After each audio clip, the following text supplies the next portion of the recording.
everyone. Just before we start this episode, I wanted to cut in with kind of just a fun factoid. This is actually episode 200 of Shardcast. We started Shardcast in 2017, and we've been going consistently since then. We don't really talk about the ones that were pre-2017, pre-Oathbringer times. But wow, episode 200! That's a really cool milestone. I was gonna put it in what would be the next episode, but I didn't count, so we're getting something cut in right here. And wow, you guys have stuck around for so long and listened to so many hours of content, and that's just really, really cool. And thank you so much for sticking around. There's 18,000 subscribers on YouTube and many more listening on audio, and I just think that is really awesome. There's a lot more to come, and so stay tuned. Please stand by for further details. We return you now to your regularly scheduled program. Welcome to Shardcast, the Brandon Sanderson podcast. We're a bunch of mega fans giving you the news, discussion, and of course, a whole lot of opinions about Brandon's works in the Cosmere. I'm Eric, and joining me is Evgeni. Hi, you used my real name because you're bad. In this organization, I am known as Mr. Silver. Are you? I'm gonna need an explanation of that one.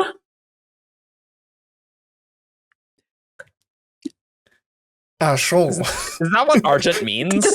Is that silver? Yes. Oh, okay. I don't know. I like Argent means silver. Okay. Argentum, yeah. Today I learned. Yeah. Well, yeah. I mean, it doesn't like mean that, but like, yes, Argentum is Latin for silver, and the English word argent means like silvery. I like how the top Google result for Argent is also some stupid Ethereum wallet. So that's great. I also didn't realize that Argent was a real English word. I thought it literally was just like a name that people use in various situations. Excellent. It's not a very common one, but it happens. It shows up in the Dresden Files. Also joining us is Grace. Welcome back. Hello, my code name is GatorGirl, and I made the joke first, and then Argent made us redo the intro so he could make it. True, we did. Yes, that is factual. That's true. Also joining us is Jessie. Hello, my code name is Lady. And lastly but not leastly, we have Marvin. Hello, you may call me Crispy Saw today. Wait, what? Crispy Saw? Yes, so my real last name, there are two meanings to it. Like, there is, so it's Rösch. And in German, that word can also mean crispy for like some baked goods or whatever. If they are Rösch, they're crispy. But it might also come from like blacksmith or whatever, like some weird thing. And so they make swords. So I'm a crispy sword. You're a crispy sword. Yeah. I'm now trying to figure out whether I can like do this with my own names and like amalgamate them somehow. Because we did this at my workplace a while ago, and I found out some very interesting things about my old last name. It just meant a lot more than I was expecting. It was a lot more specific. And I'm Chaos, and this intro went great. Welcome to Shardcast. Welcome to Where Shardcast. we talk about our names. We're going to talk about our names. That's what you clicked on this episode for. But we have exciting stuff in this episode. But before we do that, Evgeni, what do you got for show and tell? Oh boy, what do I got? Oh, let me. Okay, so this is the first episode I am recording since Dragonsteel Con. Yes, and so I have a whole that I'm not going to show all of it because we have more episodes. Yep, we have that. What am I wearing? Yeah. I'm wearing last year's convention shirt, so wow, that's not topical. But no. I've got this water bottle that everyone in the VIP badge got. I was expecting it to be just a regular water bottle that you were showing off. That is what I'm used to for you. It is. So this is nicely like engraved. Yeah. It's one of those that has a straw and a drinky thing. It's surprise. Yeah. He filled it with alcohol and flakes of metal just for this episode. I mean, Don't that's tell also him- what I usually Don't expect tell him that. from Evgeni on this show. Yes. No, my alcohol is here, Oh, and okay. my water is here. Oh, okay. I've got Yes. an upside down. I have that pin as well. It is excellent. It is an excellent Mare Flower pin, which I love very much. Yeah. I have a broadsheet that I'm not going to linger too much on because it's in the book. But, so fun fact. Where's this thing? Whoa, it's got a big flower on that too. Yeah, so one of the, I think the t-shirt package, so one of the packages that I got from a con was like t-shirt and like a bunch of things, and they were in a bag, and the bag was sealed with this Mare Flower sticker, and the sticker just peeled right off, like it didn't rip or anything, and I'm like, that's a nice sticker. I would like to have that somewhere. And so I So you just stuck it on the broadsheet. Yeah, because I have two of them. Yeah, okay. I was like, the one I got didn't have a sticker on it, but it's like, oh no, it's in the So sticker pack. only one of the 3 bags that I have had this sticker. And the final thing that I want to show off are the cards, the playing cards are great. that came with one of the bundles. And if you haven't seen those, oh, hold up, that's a spoiler. The Joker. The one of the Kells. Uh-huh. But if you haven't seen those, they are by Ben McSweeney. And so here's, for example, Allomancer Jack. Nice. And each side depicts kind of a different side of the character. So there's a Vin card, and one of the sides is Vin, the other one is Valette, which I think is really cool. It's super cool. All of the suits are themed in a certain way. So, for example, the clubs are like Allomancer Jack themed. So this is Lady Elisandra Drumali, which you can see her color split nature. Always a fan favorite. Who's that Cosmere character? And so these are quite nice. They feel nice, and the illustrations are top notch. The colors are top notch. I recommend going back in time and making sure you snag one of these. The cards are great. The cards are really good. We got it in the swag pack. The pin and the cards. I do like the shirt. The Dragon Steel shirts are very comfy. The ones through the store. Amazon, they're less good, and they do die eventually. Like every single one of Jess's.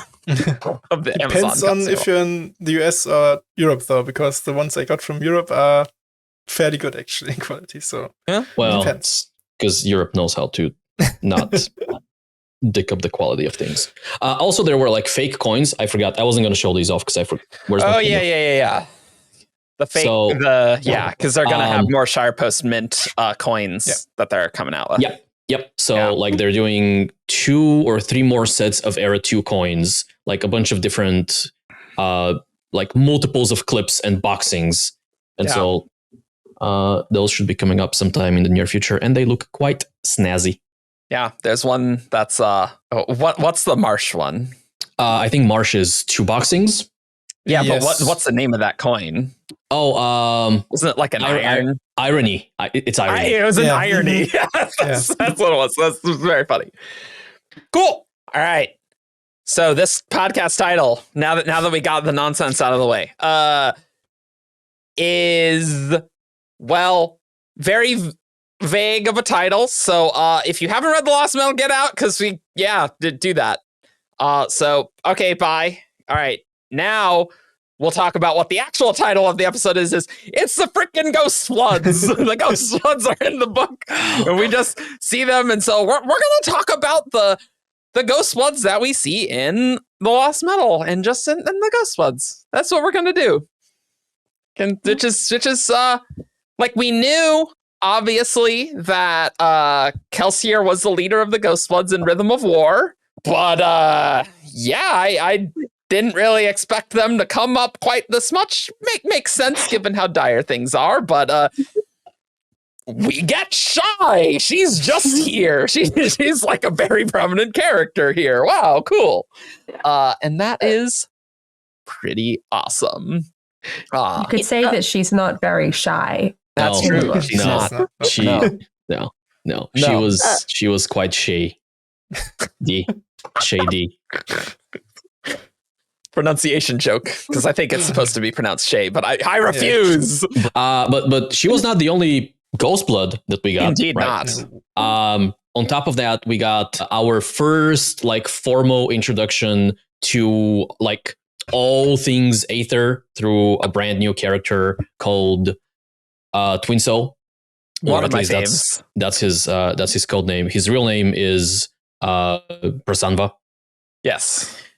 And we got less important for the plot of the story Ghostblood agents in the ever excellent and lovely and exquisite Codenames Are Stupid.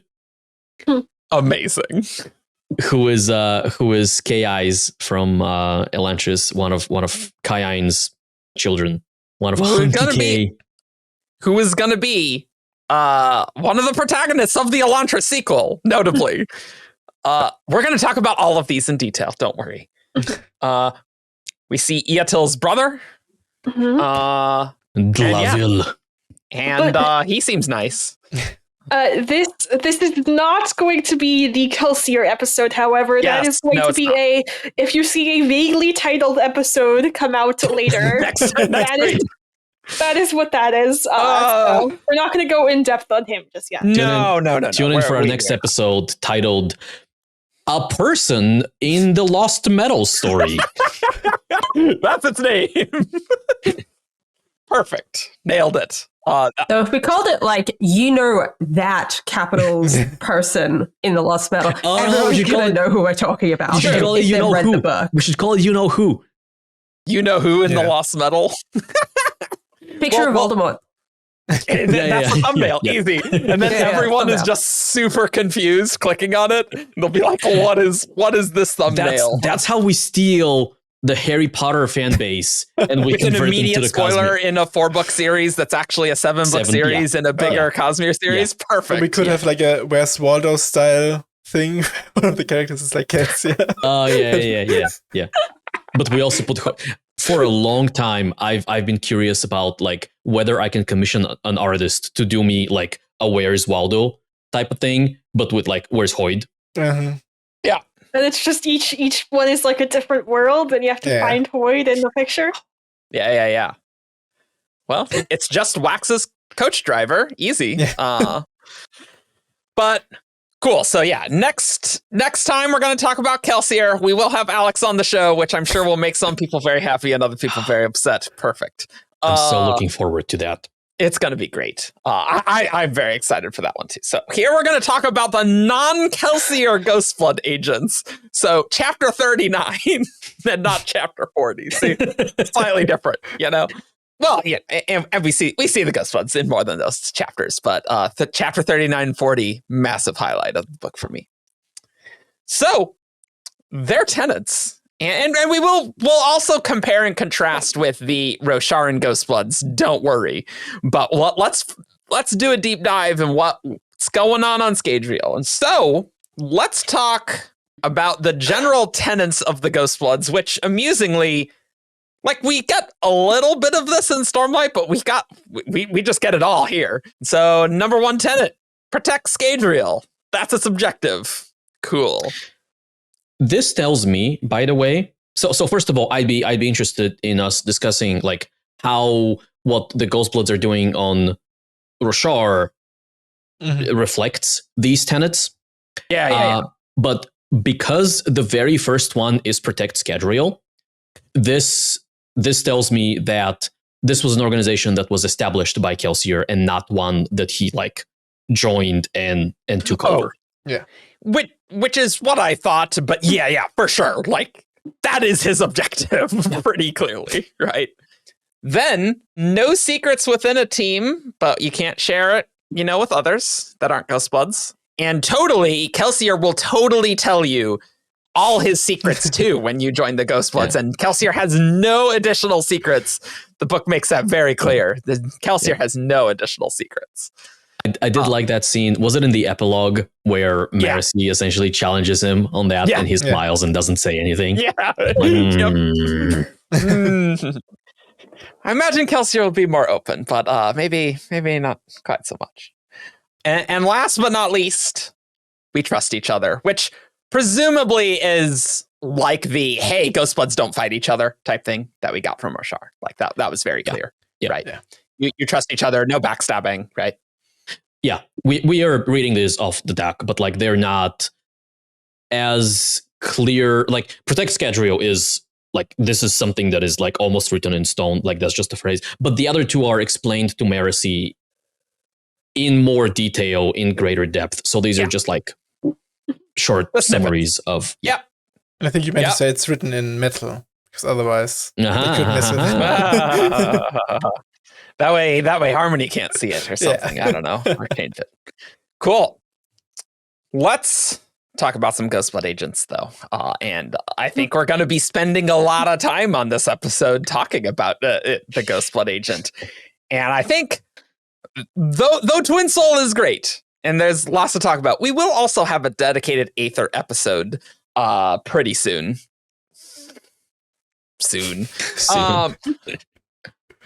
And so let's get into talking about Shy, whose code name is Moonlight in this, which is hilarious because there's no moon on screen. Yes. Just to note. So what's Shy been up to? What's different about her? Well, at the start of this book, when we first meet her, she is seemingly the winner of Argent's Where's Hoyd game that she's playing. Yep. She doesn't seem to like Hoyd, and that much is clear. Yeah, it turns out like doing the things that he did in like pre-Emperor's Soul does that to her. Like I am like 100% convinced that most of the reason, like she was intrigued by the Ghostbloods when they approached her or when she ran into them, but like 80% of the reason she joined them was because she wanted to get back to Hoyd. Or and Kelsier wants to get back at Hoyd as well, so it's like this works out great. Yeah, I could actually see her approaching the Ghostbloods if she found out that they are not necessarily Hoyd's biggest fan. She's like, hey, I want to find this guy too. How can I lend you my services? Mm-hmm. Yeah, I can totally see that. It's a shame we didn't see them talk, but it's funny how maybe Hoyd's antagonism and things that have happened earlier in the Cosmere might not go great for him. There might be some consequences to these, and that's very cool. The Ghostbloods are not fans of him. The 17th Shard are not fans of him. And neither is Frost, and neither are some of the Shards. And so it's good thing he's gotten in with the Radiance, though. Yeah, he's got the Radiance on his side. Yeah, he's got some main characters on his side. He's got some main characters. Yeah. Shy's magic is a bit different. There's universal soul stamps now. So Shy's from the Emperor's Soul, if you didn't know. And there she had to like very specifically she had to tailor her stamp to the object. And here she does not need to do that. She had to understand kind of the nature and the history of the object so that she can kind of not go back in time, but like pick a point in the history of the object and say, okay, here's a believable change that could have happened. Oh, this wall that I'm seeing here, instead of being well maintained, was in the past poorly maintained, and so somebody decided to knock it down and put a window instead. And now we have a window in the wall. I don't know if I would say, I mean, like, obviously it is different, but to me, when I read that, it seemed like a very natural extension of forgery. I agree. Yeah. Like, the way I would say it sounds to me like forgery devoid of identity. Whoa. To some extent. Like, Sure, that's a loaded statement that Argent Yes, very much. Let's take a minute and process. Well, it's not, focused on a specific thing. It's a broader use thing, and so is not reliant on the identity, sure, of the object. But I think I wouldn't be surprised if these universal souls were much more complex than like ones that are specific to an object, because Probably. they sort of like they have to cover all the bases, and then like because of the way that the Cellish magic are a lot like programming, she has like a lot of edge cases also built in, and so I don't know, it works for any kind of wall that you come across, but it maybe wouldn't work on, I don't know, like you can't put a door on a person. Or I mean, that's difficult anyway because of interference or whatever. But like, you can't put a door in the ground or whatever, maybe something like that. So she has to still build in some sort of. It still has to be plausible for the object to have a door. Yeah, of course. I think that's said in the book. Yeah. I wonder if I think she does say like, oh, if it's a natural rock wall, then you can't make a door, but if it's a man-made wall, then you. Yeah. Interesting. I wonder if it's and this is not very productive and it's too mechanical, but because the Cellish magics are so similar to programming in some ways, it makes me wonder if the universal soul stamps are essentially like reading the object's connections or identity or histories, and like the stamp itself is finding a point in the past where it can make a change. Okay. Yeah, that seems sensible. Obviously, we don't really get into the details here. Yeah. I was actually kind of wondering, like the comparison of more Shalon's soul casting versus Yasna's soul casting, where it's like with Shalon, we kind of see she has to convince the object that it wants to change, which is kind of like, to me, what sort of this specific thing is. Like, you're making this soul stamp where it's like, yes, the window like wants to be a stained glass window, so it changes super easily. Whereas the universal one is sort of like, no, you're going to change, but it doesn't take as much. Just force of will. Yeah, force of will. Yeah. That's also interesting, yeah. I was also seeing it similar to Grace in that it's affecting the identity, but in just a much more broader sense, instead of having to be for a specific thing. Like, it has general identity changing powers. That is what the stamp can do. Then we see her third essence mark, which is solely for her, very complicated. And this is a very cool thing if you've been on Shardcast listening to WOBs, because often people are like, can you forge yourself into an Elantrian? It's like, well, you need a lot of power. Oh, there you go. we see it right here. Wasn't the like the pure Unkey door worth of Brandon like explicitly, hey, can you make yourself into a Mistborn? Mm-hmm. Yeah, something like that. Yeah. So she turns into a Elantrian. Interestingly, this stamp, in the Emperor's Soul, you had to sort of reapply the stamps, right? And so this essence mark is more ongoing. It does not require that daily restamping. Yep, it's ongoing. Because I think she had like 5 essence marks in the Emperor's Soul, and one of them was for her to become Shaizan, which was this warrior person, which we saw in action, but we didn't explore much. But the one that we did explore was the one that would like change her entire past, right? It would send her in the countryside and things like that. And one of the things that were encoded in that, hey, I'm going to rewrite my entire past essence mark was, oh, I am going to think that I have this condition and it's going to require me to reapply this essence mark on a daily basis, which is the thing that's going to maintain that. And coming to the Lost Metal, Kelsier and TwinSoul, like, if the Elantrian essence mark expired in a day, they wouldn't be worried about having to Right, exactly. go and hunt her down.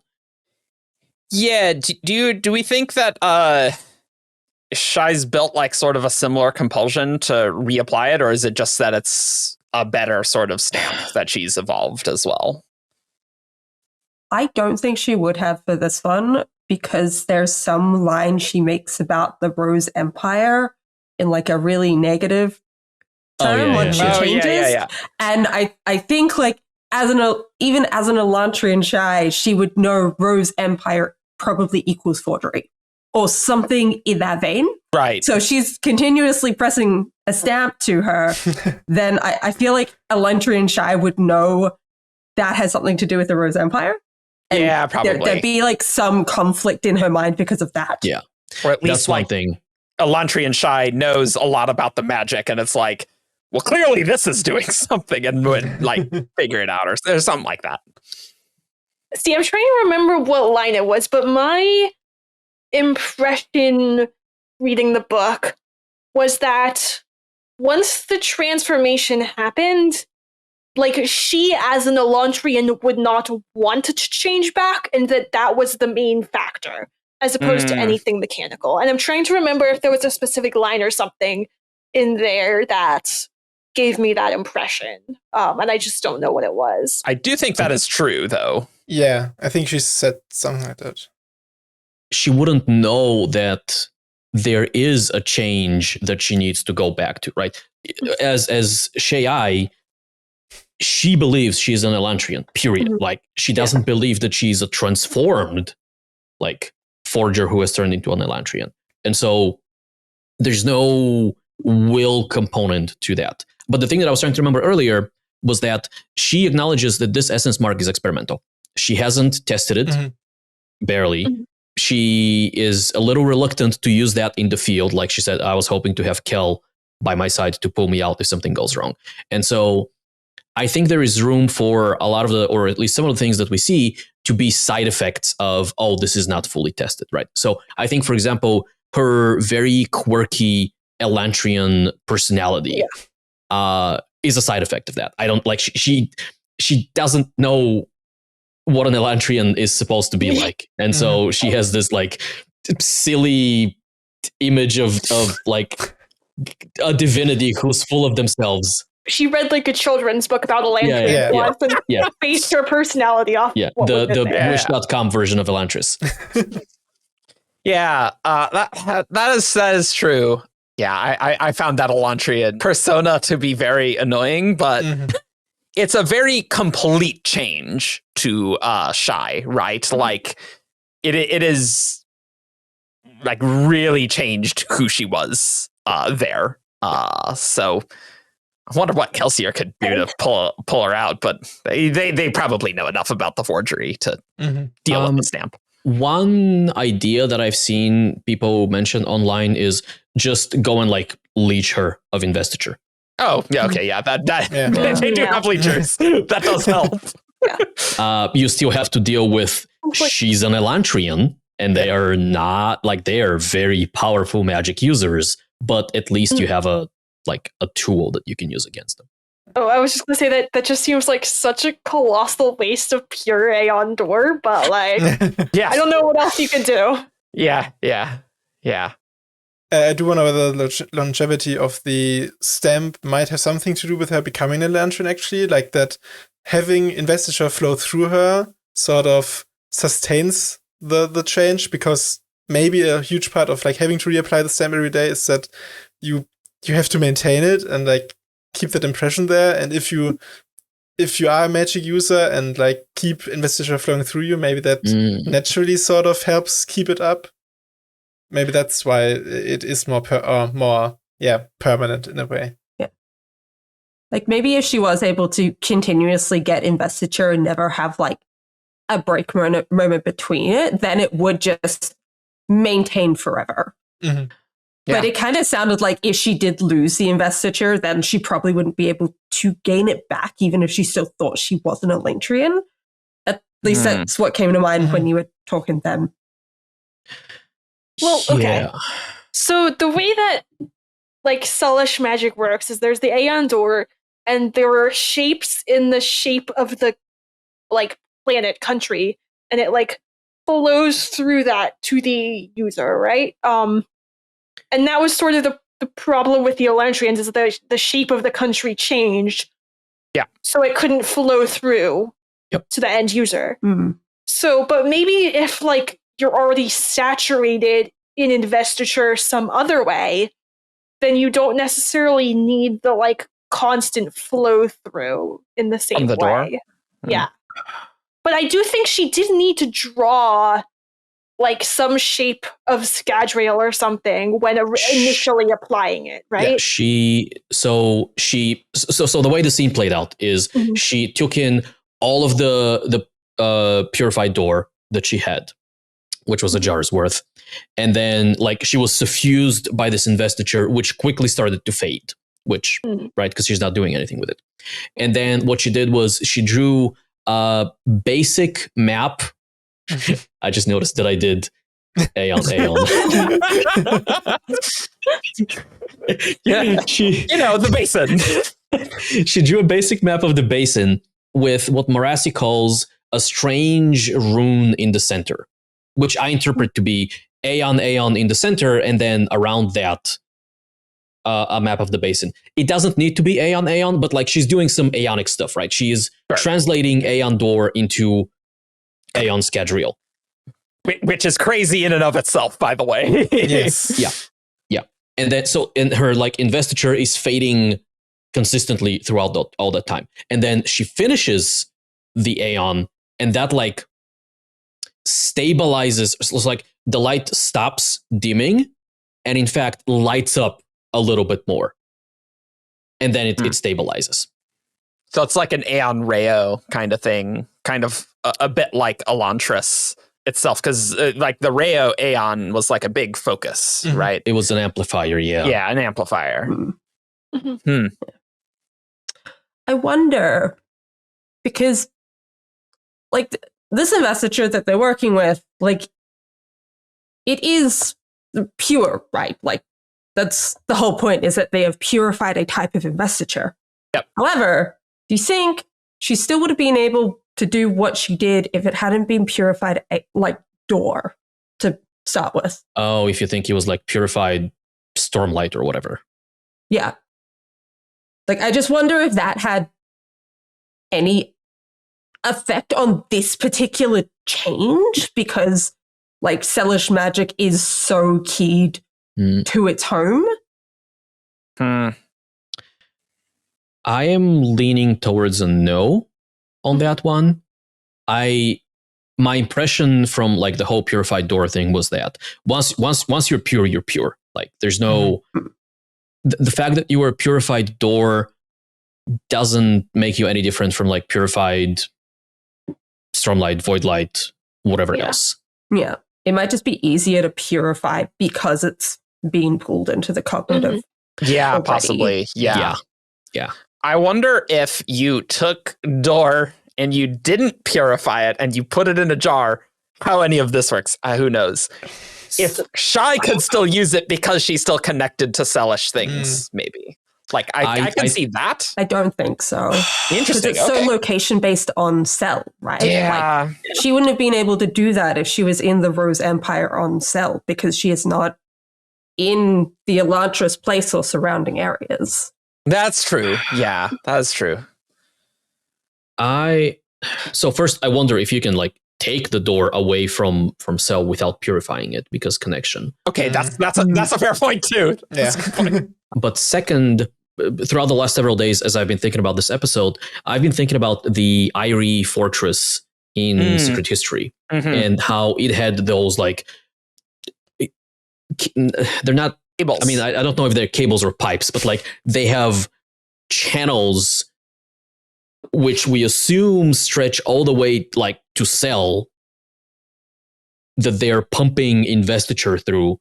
We don't know whether they're purifying it or not, but we know that it's investiture that they can use because they're like drinking it, and that like keeps their Elantrian nature. That's a and good so point. I've been trying to compare the way they maintain their Elantrianness away from Cell and the way Shy is probably going to. I feel like that's meant to be the prototype for this stuff. Like that was their first attempts to like get the door off a Cell, use it off a Cell, maintain themselves off a Cell. And just because of like when Kelsier is climbing the wall, he gets the flashes of Cell and like what it looks like. It very much seemed like they had changed the space to think that it was part of Cell. Oh, yeah, sure. Is kind of how I interpreted it. So if they're able to get a pipe somehow from Cell to this place and ward it in some way that stuff going through it doesn't think that it's leaving Cell, then they could theoretically still use it without changing it to be purified while also being away from Cell. But I think that was just meant to be like the prototype for this, and also kind of the heads up that, hey, people are trying to like figure this stuff out, so that now that we're at that point that they have figured it more out, we're probably going to see more of it. Yeah. So Grace? I think that to some extent we have seen this kind of thing before. Okay. And I am talking about Vasher going to Roshar because it is easier to get like what he needs to live there. That's I a think good it's point. a lot of kind of a similar thing.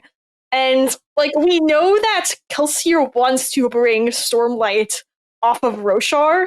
And I think this is why, because we are seeing how potent a jar of like pure investiture actually is and how powerful that is. I think Stormlight, if they can get like basically jars of it off of Roshar, would have a very like similar effect, perhaps like without even needing to purify it in the same way. I don't know. I assume it has some kind of, I don't know exactly what purifying it means and whether or not Stormlight would need to be purified in the same way, or if it's like already, I don't know. But yeah, I think that's what the Ghost Bloods want, is because they have these jars of door, presumably very difficult to get. The door is a very like dangerous place, plus whatever the purification process is. But once you have it, you can do a lot with it. You could use it to, use a stamp to make yourself an Elantrian. If you can somehow figure out how to get jars of Stormlight off of Roshar without it all like dissipating in transit and actually leaving the planet, you can probably do the same things with it. And that's why the Ghost Bloods are so interested in Roshar. It's really interesting just thinking of the timeline as well, because that's all happening before all of this. Like they're trying to do that on Roshar before this point, that they have these jars. We don't know when they get them, but I think you're right that like they knew they existed, and that's what prompted them to try that.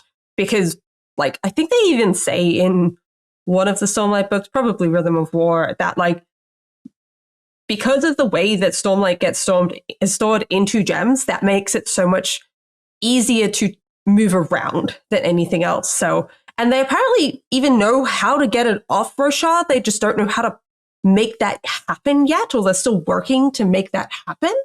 So that's very interesting. I really like that thought, Grace. I think you will need to do something to the Stormlight, though, because like Fias can't use Stormlight, right? Yeah. And like the you need thing to with break the connection to the planet without it destroying the investiture. I feel like that's the problem, right? That's the problem with all cognitive shadows and with the Scran. Like it's all connected to this planet, and you literally cannot remove it because it has that tether pull to it. Yeah.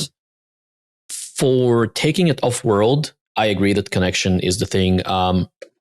What I was thinking, and I think what Eric was getting at, is that there is like non-surge binders can't naturally use Stormlight. Mistborn probably can't naturally use the door. And so there is something that needs to happen in addition to like breaking the connection and taking the thing off world, which I assume is like part of the purification process. That like strips away something. Identity. Intent. Intense. Yeah, that's what I was thinking. Some spiritual aspect of the investiture, right? Though that's really interesting, considering Vasher has no problem living off Stormlight somehow, which is that's actually interesting. I wonder if Vasher and Returned in general are more similar to Nightblood, kind of, in how they consume it. I was gonna go to a Larkin, but I think we're thinking of the same thing. Yeah. Right, but they can investiture suck. Notably, it seems like Vasher can't use Stormlight to awaken, right? Don't we have a wob on that? Mm-hmm. So and White Sand, I think the microbes on the White Sand is also kind of the same way. Oh, okay. Right? Yeah. Because it does have an effect. Mm-hmm. Oh, sorry. No, please go ahead. There might be a difference, like a line drawn between can take in X investiture and use it on yourself to sustain yourself or to eat it, versus then like put it back out in the world in whatever manner and like use that investiture to fuel something else. Like just talking about the Larkin in particular, that's the thing that I was like, oh, maybe it's like the eating versus the using difference. So it's probably like if you have the right connections.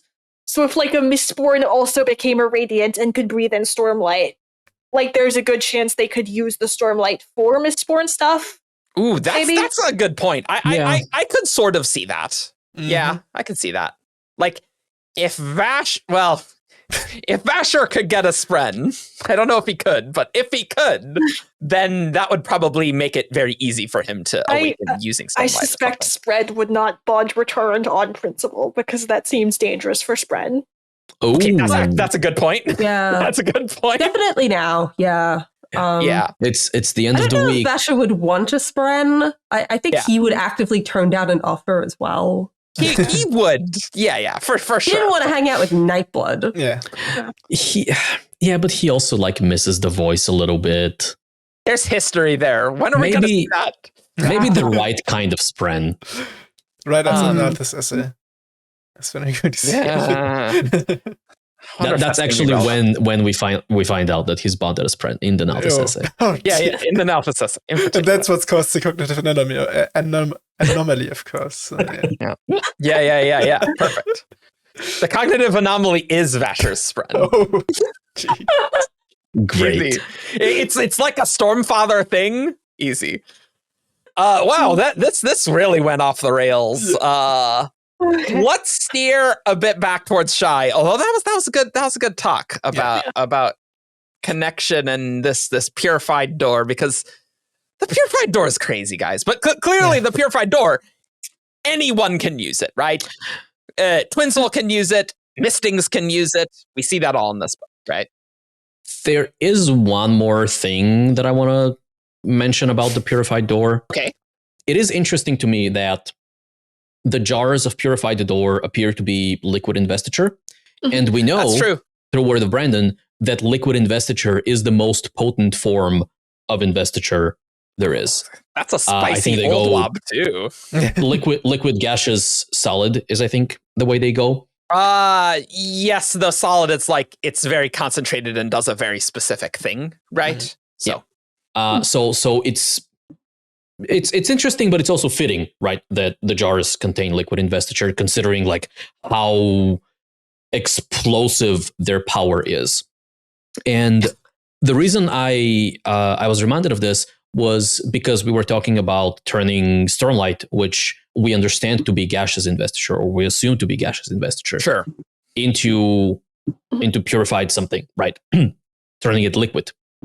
And it made me wonder, how much Stormlight would you need to like get a jar of similar size? Obviously, like we can't come up with any number, but it feels like it's going to be much more difficult than just like getting a jar's worth of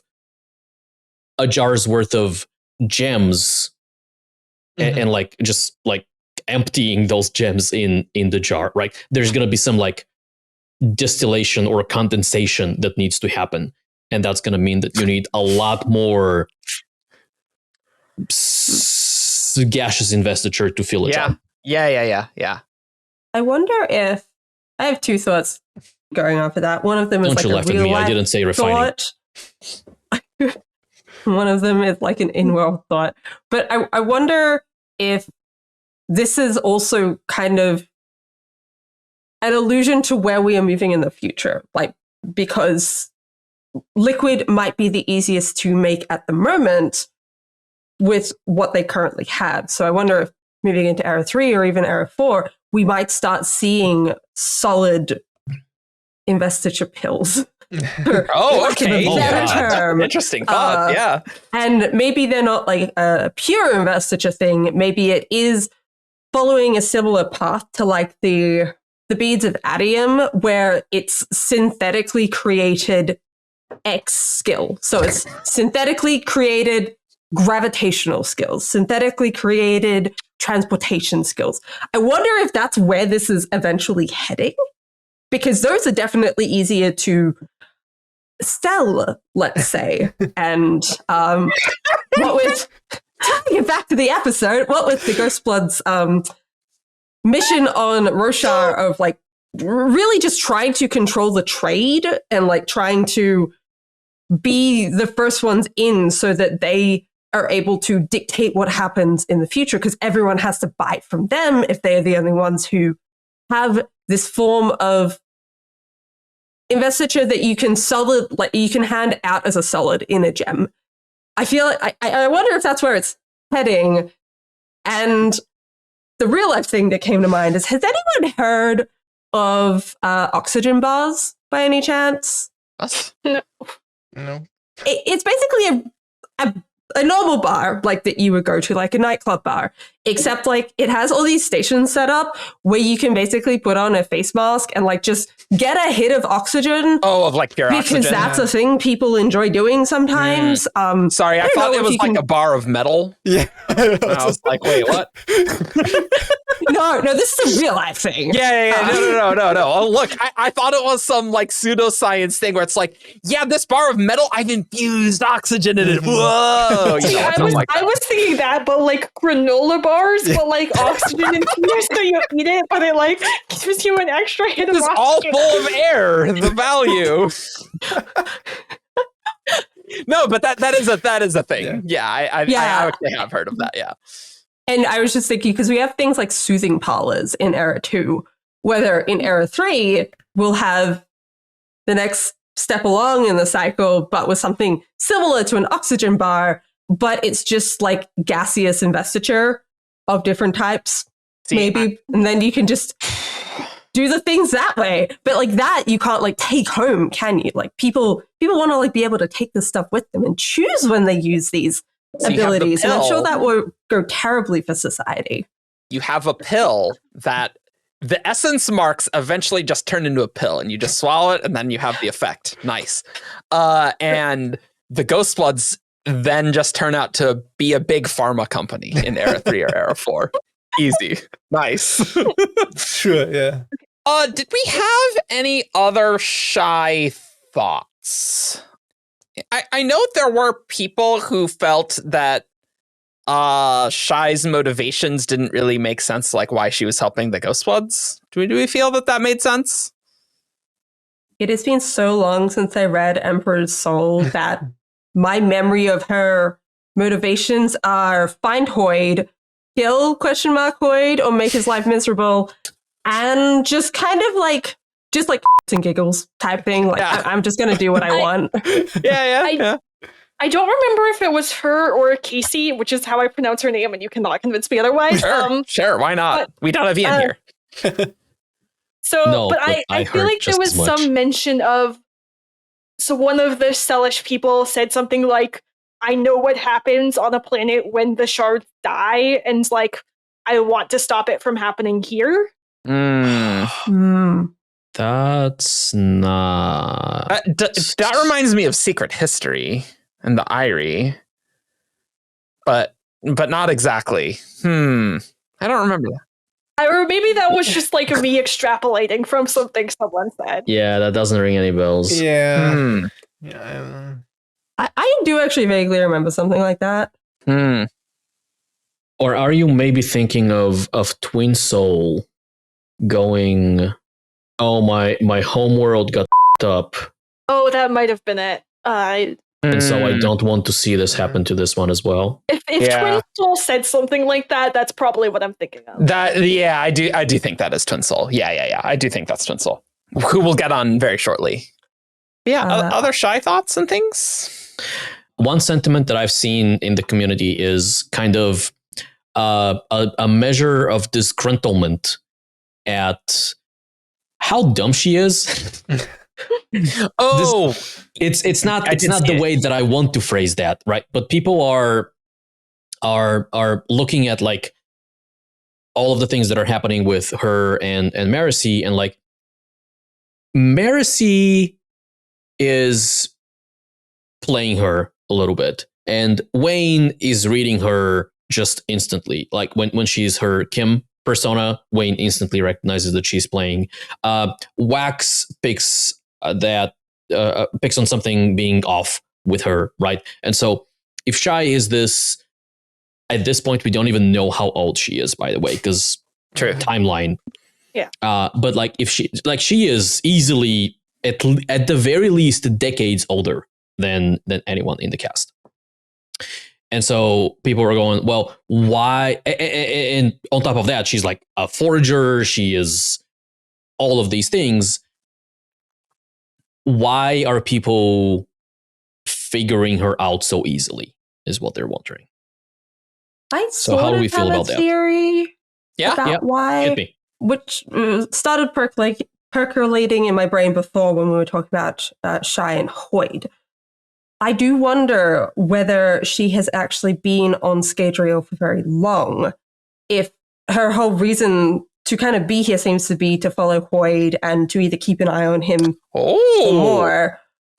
Because she never actually like interacts with him in this book, besides like the nodding of the heads in the cars. But even then, like if she's trying to catch him, she has the opportunity to do it this book, and she doesn't do that. Which makes me wonder if she's just been following him around to keep tabs on him.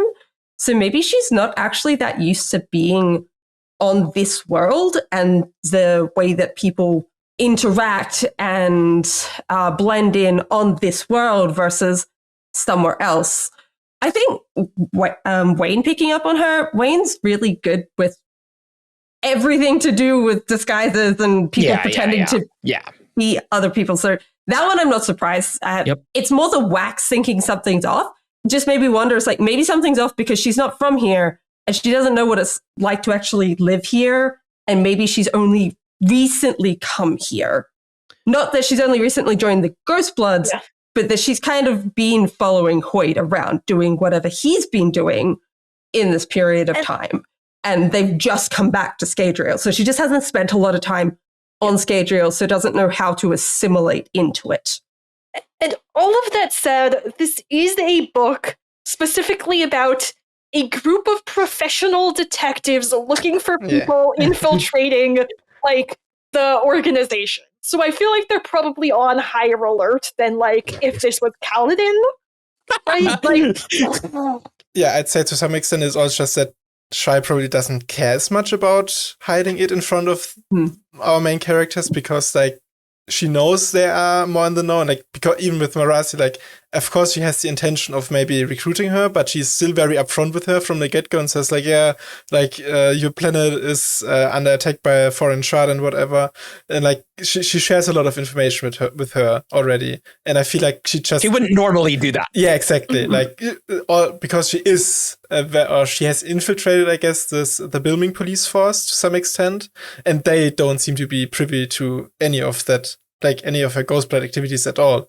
So she clearly is capable of hiding it from people. She, in my opinion, just doesn't care with our main characters. And so, yeah. And there's the fact that they are our main characters. And my impression of Wax is that he has like a very good instinct for people. And so where Marcy can kind of deduce that certain things are off. Like one of the scenes that I love about the book is when they're leaving Maraga's like newspaper place, and Marcy convinces Moonlight to send the newspaper lady to safety, and she does so. And then they catch a taxi, and Marcy gives them the same address that Moonlight just gave to Mariga, because like, yeah, that's where the good stuff is, right? So that's Marcy's approach. It's very analytical. It's very observant. It's very, I am going to watch what you do and figure out what you're all about, right? And then we have Wayne, who is just very good at imitating people, and by extension, understanding when people are like faking stuff. And then you have Wax, who is just naturally good at like knowing when something's off. Like that's my impression of Wax throughout the entire, like, yes, he's a good detective, but and a part of that is like him putting together clues, but a big part is just intuition, right? Yeah. And I think if Shy really wants to be undercover, she just soul stamps her to be in the role that she needs, right? Like her just doing standard impressions and things like Wayne does, that's not really Shy's, like main thing. Like if she wants to like truly look like someone totally different, she absolutely can do that, right? If she needs to soul stamp her to totally change her appearance, she can. And that will be very convincing. Change her history to make it so that maybe Wax and Wayne couldn't discern that. I think Shy has the ability to do that. That's just not what she's doing here, right? Why do we think she picked Moonlight as her She alias? is a massive troll, and it's, hey, Skadrians, what's a moon? So you don't know? we do have the Moon Scepter as a thing on Cell. That's true. So maybe it's it also could be like, a moon scepter reference. because that, as far as we know, is also a key to like translating between magic systems somehow. Oh, maybe Like, she, we haven't done maybe that. she got the moon scepter, and that's how she can translate it into Skadrian Aeonic. Maybe, Yeah. but yeah, I think like Whoa. the Moon Scepter is important to her culturally, or like to her personally as well. Maybe for magic, so maybe she was like, okay, yeah, I can incorporate Moon into my code name. Mm. I like the meta thought. I like all of these ideas. I hadn't really thought about that at all as like an in-world thing. I like the meta thought that Brandon's both trying to troll the really in the know people who have figured out that like Skadriel doesn't have a moon. And it's like, well, this is meant to be the clue that this person isn't from Skadriel because there's no moon. But like most people aren't going to know that, right? Like most casual readers are just going to assume that there's a moon. Right. But I like the idea that he also chose like one of the most generic, overused code names in really the last 30 years. Like Moonlight is a very, very common like spy-esque thing code name. Amazing. So I feel like that idea that he's like, I know what I could do. I could choose something that is just like so obviously fake because it's so overused, but so obviously fake that the people in the know will realize because Skadriel can't have a moon. Like Skadriel doesn't have a moon, so they shouldn't know what this is. I like that. And my one last thought is maybe she chose Moonlight to specifically say that. It's like, no, I'm Moonlight to Hoyd. Like, hey, remember that moon scepter? Yeah, I haven't forgotten. Isn't it a thing that when you have like a second job, it's called moonlighting? Yes, it is true. I think I came across this true. recently. Yep. Maybe she has another role that this is kind of like this is her additional income. This is what she does on the side. I'm a forger by day, but Ghostblood agent by night. Yeah. I did have one thought on why Shy might have joined the Ghostblood specifically. Sure. And like the motivations. Like I wonder how much in the Cosmere with these people who start just on a planet, like aren't from Silverlight, don't have any specific Cosmere knowledge, how much it's just like, well, the first organization that recruits me and tells me about this stuff is the one I'm most likely to join. Yeah, I mean, as a person who would be like, but Marasi, why didn't you join the Ghostbloods? Because there's so much knowledge and I would really like to know the knowledge. Yeah, I think, yes, I would love to know the knowledge is definitely a factor, right? And like the first one that gets you, it's also just going to color your view on the rest of them, right? Like if you start in the Ghostbloods, that you're probably not going to like some people, but you're going to be fine with other organizations. And that there was a wub about how the Ghostbloods definitely would hire from the 17th Shards. So the Ghostbloods are probably like, yeah, you're from the 17th Shard. That's awesome. That's great. Yeah, let's talk. Whereas I think, what's the other wub? The other wub was the Sleepless, which not technically a secret society, but it's like, no, we hate the Sleepless. We don't trust them at all. Yeah. And yeah, it's just everything is gonna be colored by the first one you join. They probably don't. They're probably fine with the 17th Shard because, for one thing, the 17th Shard don't like Hoid, so it's like, all right, cool, yeah, we can be friends. I don't know if there's any Sleepless Hoid things. Probably not.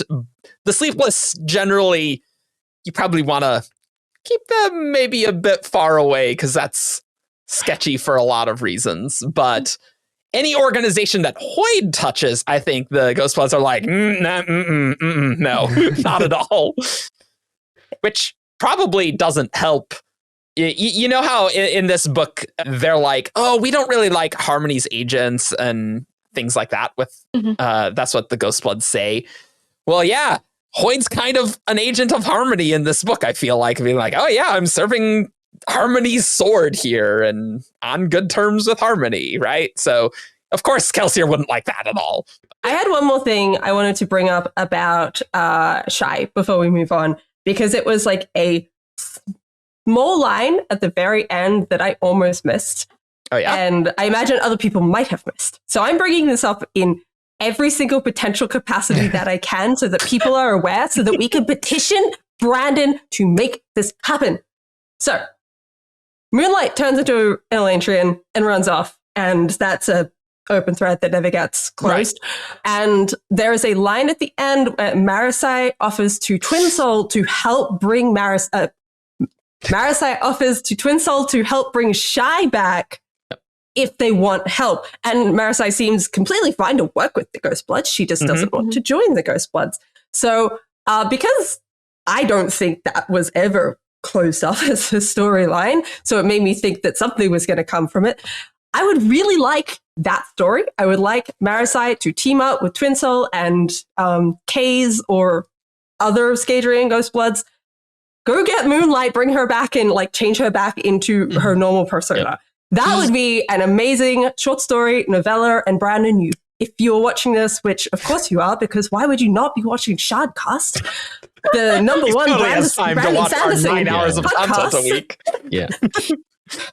I need this story, and I need other people to need this story so we can all collectively ask Brandon for this story. I mean, I agree. If Brandon wasn't planning on doing anything with it, he doesn't need to end this way, right? Like, he could have written it in such a way where just Shy turns back to normal, and we just don't have that be a open thread. Like, Brandon didn't need to open this thread in a way, right? So you could just jump over it though, and like start Era 3 or Stormlight. No, not Stormlight 5. That wouldn't work. Era 3 or something else, and be like, oh, we got her back and we fixed that. And like, that's not seen on screen. But I don't like that at all. So I also hope we get that. So hear me out. Maybe the Silverlight novella is Marasi joining TwinSoul, and they go they have a lead that Shay went off to Silverlight. And so they have to chase her there and then find her in Silverlight and turn her back. This is how we do this. I don't think that's what the Silverlight novella is, but I'm into that story. That's for sure. And here I was thinking that it's going to be like Era 3, we find out there's a cult led by a weird glowing woman, and they build their compound in the shape of an Aeon. Mistborn serial killer was Elantrian Shy all along. Like, I will be disappointed if it's just like we just dealt with it off screen, and it's like, well, why are we doing any of this? But Brandon has a lot to write. We are doing this because if like there needs to be a risk to her using the stamp. I guess that's true. It can't be just, hey, it's gonna wear off in a week. But risk that doesn't happen, consequences that don't happen on screen don't matter. It's like, oh yeah, we're totally locking up Captain America after Civil War. It's like, oh yeah, that totally matters so much here. It's like, it's just like fake consequences that don't matter. But I see what you mean. I want that to be followed through, and I think that'd be a great story. Yeah. See, I feel like it was left open as a nod to the reader that, hey, this is probably not the last time you're going to see her. Even if we don't do that story, it's like, you will see her again in the future. So don't worry if you wanted more of her. Shy will return. I will return. even if we don't get it like on screen, one thing that I've been kind of thinking is like maybe in like Era 3 there'll be like Marasi as a Cosmere aware governor of Elendel, and like how things play out with the Ghostbloods could affect her policy of Offworlders and like her setting up the Scatchment Customs, how she deals with that moving forward. God, I need old grandma Lady Governor Marasi. She can be retired governor, or probably like if in her 80s or something, but I need that so bad. All right. And now with that, admittedly, like the longest agent that we need to talk about on this show, Shy, let's talk about TwinSoul. He's so great. Just quick note, we're not really going to talk about the magic mechanics of him in this episode. There's a lot to talk about with Aethers, and so that will be a bit later. So stay tuned. But there's lots of other fun things to talk about TwinSoul. What did you think of TwinSoul? I thought he was lovely and a darling, and I would like to adopt him as my grandfather now, please. He does seem like that. Yeah, he's great. I'm sure he will also like to adopt you as his granddaughter. Like that's just like that seems to be his personality. Like just it does. Adopting. Yeah. You just adopt everyone in the room. Yeah. Like they are now all of his children. Yeah, he shares that a little bit with like Dalinar and Kaladin in that they just walk into a room and it's like, you are now my son. Dad energy. Does he go on the dad tier list that we'll eventually need to make? Because lots of YouTube comments were like, oh, we need to have a dad tier list. Spoiler alert, it's bottom heavy. It is F tier heavy. It's pretty bottom heavy. We will need to do that video. But Dalinar is also bottom heavy, but in a different way. True. Clearly, at least where TwinSoul is from, this is very inspired by, the Indian subcontinent. Super cool, because we haven't really gotten a thing like that in the Cosmere.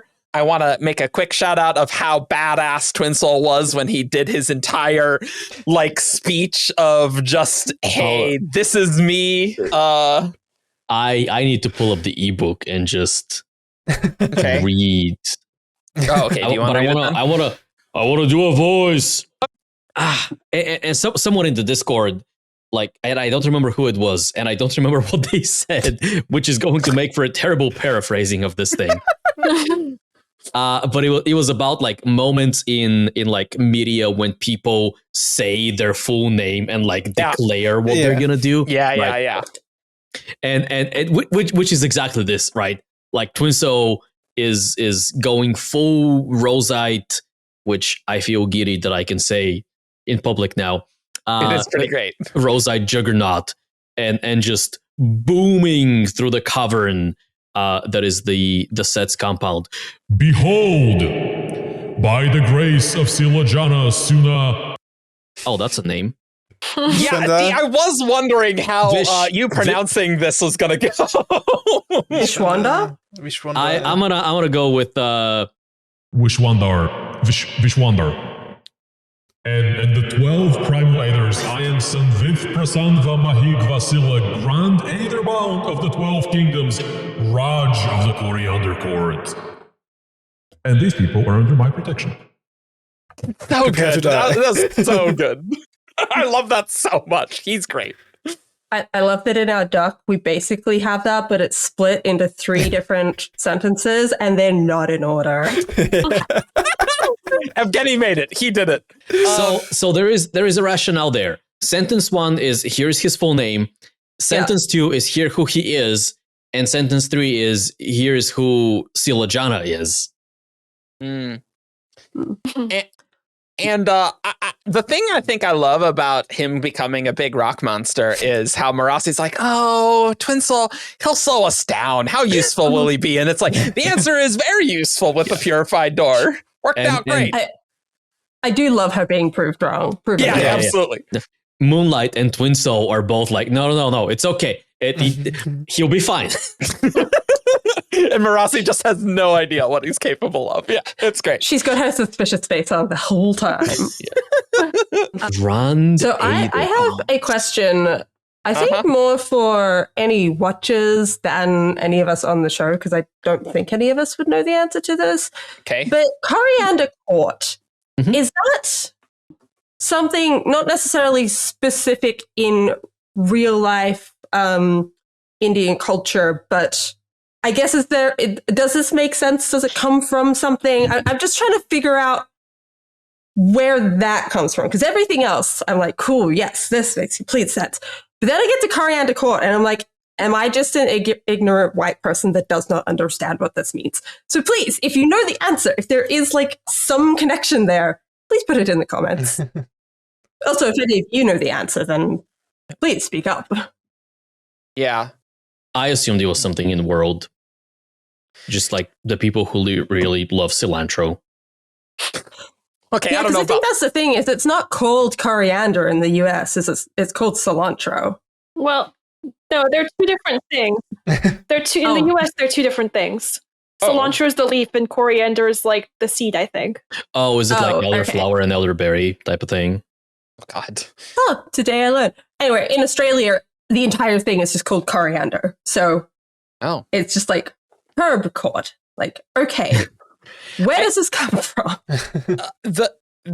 My knowledge of the Indian subcontinent is low. The thing that Coriander Court reminds me of is how the Japanese throne was called the chrysanthemum throne, and it was like named after a flower. And so like I think that's trying to evoke maybe something like that. Like Googling Coriander Court didn't get anything. Yeah, I tried that too. Yeah, but like I think that's it's trying to evoke something like that, and evoke like the spices and things, and how that's presumably important culturally, right? It might just be because like with the chrysanthemum throne, like that's been like embedded in my memory for so long, since whenever I first heard it. So it's never seemed out of place. Whereas like coming across this one from the get-go, it's like, okay, this is a herb that I put on dishes. Is there another meaning to this? And I just didn't know if there was some context I didn't understand. There presumably are like lots of different, kingdoms, like there's 12 kingdoms, right? So like this court could be just one of these kingdoms, or like the name of like the corresponding thing for the crown. Like, this is the Coriander Court type thing. And maybe there's 11 others that might also be named after spices, perhaps. I mean, that would be cool, I think. Like, I do think that would be like a pretty cool like type of world building. Yeah. So that's at least my take. Please sound out in the comments if you know more, because that'd be great. And so obviously we don't know a lot about the homeworld where TwinSoul is from, but apparently it is under the thrall of the dark aether, and TwinSoul eventually wants Kelsier's help in dealing with that, which Kelsier seems like a pretty good ally to have there, So do we think that... So I feel like we've all made the same assumption, but I don't know how valid of an assumption that is. Do we think that TwinSoul's homeworld is the Aether homeworld?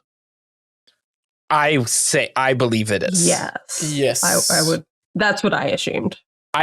It's possible it's not. I don't think Brandon's trying to be coy about that. Like, usually it's like, oh, it's the person from Emperor Soul. It's like, oh, this is the person from the Aether homeworld, right? because we do know that like aethers exist on multiple worlds and like they've spread and they look different in different places to an extent, and so there is room there for TwinSoul's homeworld to be like an offshoot or whatever. Because in Aether of Night, the name of the homeworld is Lore, right? So okay, sure. but we don't know whether his homeworld is actually that.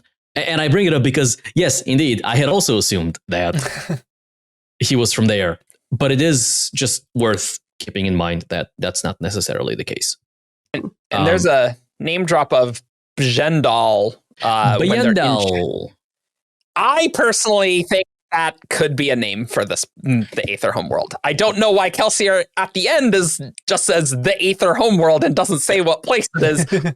I can't fathom Kelsier's word choice here, but I assumed that it was meant to be the planet name, and that was the planet of the original planet of the Aethers. Yeah. That is possible, but good question to ask Brandon, I think, if that is the name, right? Don't think I'll answer about what Mythos is though, but I think Jendal, maybe. But wow, I'm very interested about Aethers and stuff and this homeworld. It sounds like a very interesting place and that there's a lot going on there. I definitely want to see more of it. And I feel like that's the point of the introduction as well. It's like, hey, get ready. Get ready, Pawnee. Get ready. Pawnee in particular on Discord, yes. I did find the line interesting where it says like Silachana, Suna, Vishwanda, and the 12 primal Aethers. Like that end there is what has me interested. Because he lists like 3 of the names. I think Silachana is, I'd like to say, is one of the 12. That did seem to be my impression, that Silajana was one of these. Yeah, the primal Rosite Aether, if you will, or the primal Rosite or whatever. But then who are Suna and Vishwanda? Like, that's I feel like we had the same thought, because I was about to bring this up as well. Because the way it's written almost makes those 3 sound like they are separate from the 12 primal Aethers. But Silajana really comes across as like the primal Aether that TwinSoul is connected to, and that's the one that does the Rosite stuff. Like that. That was the impression I got. Maybe it's just listing the ones that are most relevant, connected, like that like TwinSoul interacted with these ones most. So it's like even though he's connected to Silajana, there were these other ones that are maybe neighboring places. I don't know. I don't know. Or maybe he switches it up every time he does a switch. Maybe, yeah. I very much want to know what all these things are. Please tell. Yes. I'm almost getting like a vibe from these 12 primal Aethers that they don't have a name. And there's absolutely no reason for me to like get that vibe, right? There's no evidence in the text. But it feels like here are some named entities and also the primal Rosite Aether, right? And that's all we know about that thing. I wonder if going off that, Argent, because that does make sense to me, that in the same way that autonomy is like budding out avatars of herself from different places, that the Aethers like bud out a conscious being that acts in their interest. Like primal can have like I think can have 2 meanings, right? Like it could be like the foremost, the first, like that's what it literally means, but it could also in more in the sense of primitive, like primal instincts, primordials, things like that. So it depends sort of on what interpretation you take of that word, and that informs what the primal Aethers might be like. I do kind of like that idea that maybe like the power itself, or like there's an entity, but it's not necessarily sapient or whatever, and then there's Silachana who's like sapient representation. Yeah. The phrasing of like the 12 primal Aethers almost like makes me think of like the 10 fundamental surges or like the 16 Sure. Yeah. I think if it were prime Aethers, I would probably lean more in the other direction, in that they were like the first, the progenitors. But primal is an interesting word there, right? I don't know when we're gonna see more, but clearly it's also TwinSoul and Aethers will return in the next episode of the Cosmere. I mean, a lot of this Ghost Flood stuff is setting up. Oh no, you'll see him again. You'll see him again. Don't worry. And it is worth noting that Brandon talked about the idea of like Cosmere crossovers that are looking forward in time, not backwards, right? So far, when we look at like Easter eggs and things like that, it's been, a new book comes out, let's throw in something from a previous book, right? So Oathbringer comes out, let's put in this Elantrian that we've seen, 15 years ago in Elantris, right? That's the look back kind of crossovers. But with this, we are doing the opposite. We are putting in like Aether stuff and Aether maybe homeworld stuff and things like that in TwinSoul that are, hey, this is foreshadowing almost. You will see this rather than you can read this other book to learn about it. It's like, no, you will see this eventually again. I've seen discussions, particularly when the book first came out, about how Brandon might continue with the crossovers going forward. And there's the way of looking at it that it's going to be like people, right? And like we've seen Shai again, and like we see Kelsier again, we see Kays again. And that the crossovers are largely going to come from people turning up that we have seen before. Hearing that makes me think a lot more of the other interpretation that I saw put forward, where it's not necessarily people who are always creating these crossover moments, but Brandon's trying to actually cross over the cultures and cross over the worlds so that we get, what was it, like Chowder turn up in this. It's like, hey, that's a cool thing that you can pick up on that's from another world and probably means something if it's reached here, but it's not another character turning up again, which I know some people are not necessarily in favor of. So I like the idea of thinking of it as like a looking forward thing, because that way even the characters that do turn up, like TwinSoul in this case, if he turns up again, it's like, okay, but we were kind of expecting that. Like this is the prequel step to whatever we see in the future, instead of with Shai, where it's going the other way, where we got that story and hey, look, now there's a character we've seen before. And I mean, Brandon's always been talking about how like he's not doing like an MCU team up sort of thing with these intersections, but more of the clash of cultures and like how these cultures intersect. So I think it's going to be a bit of both, right? Like obviously we are going to see people from other planets and stuff, but like it's also, we're seeing these cultural references and magics that we've seen before and we will see more of in the future, right?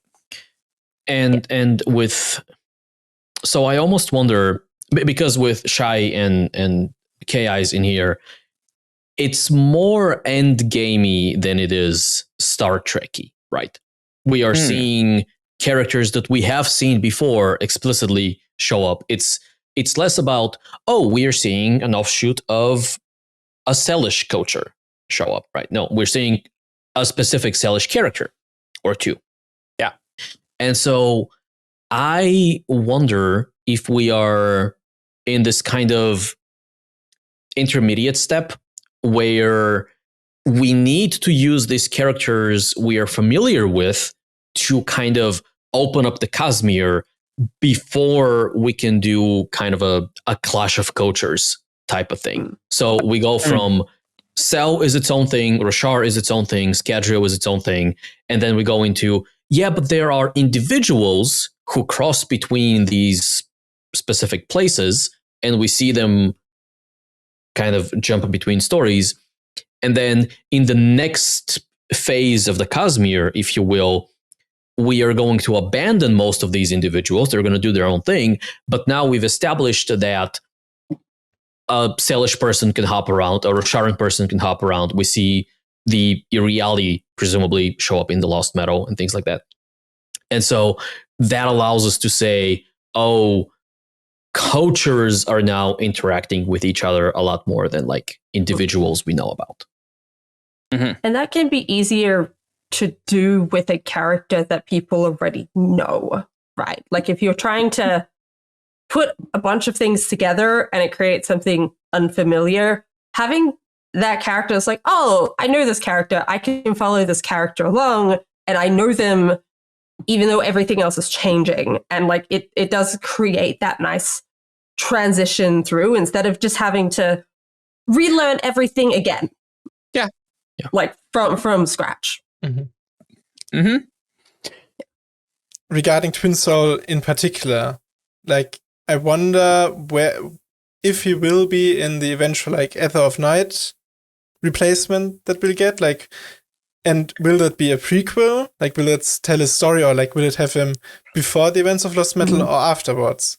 Because at least to lightly touch on Ether of Night Prime, there is with the mention of the Dark Aethers, there is a similar plot element. Dark Aether.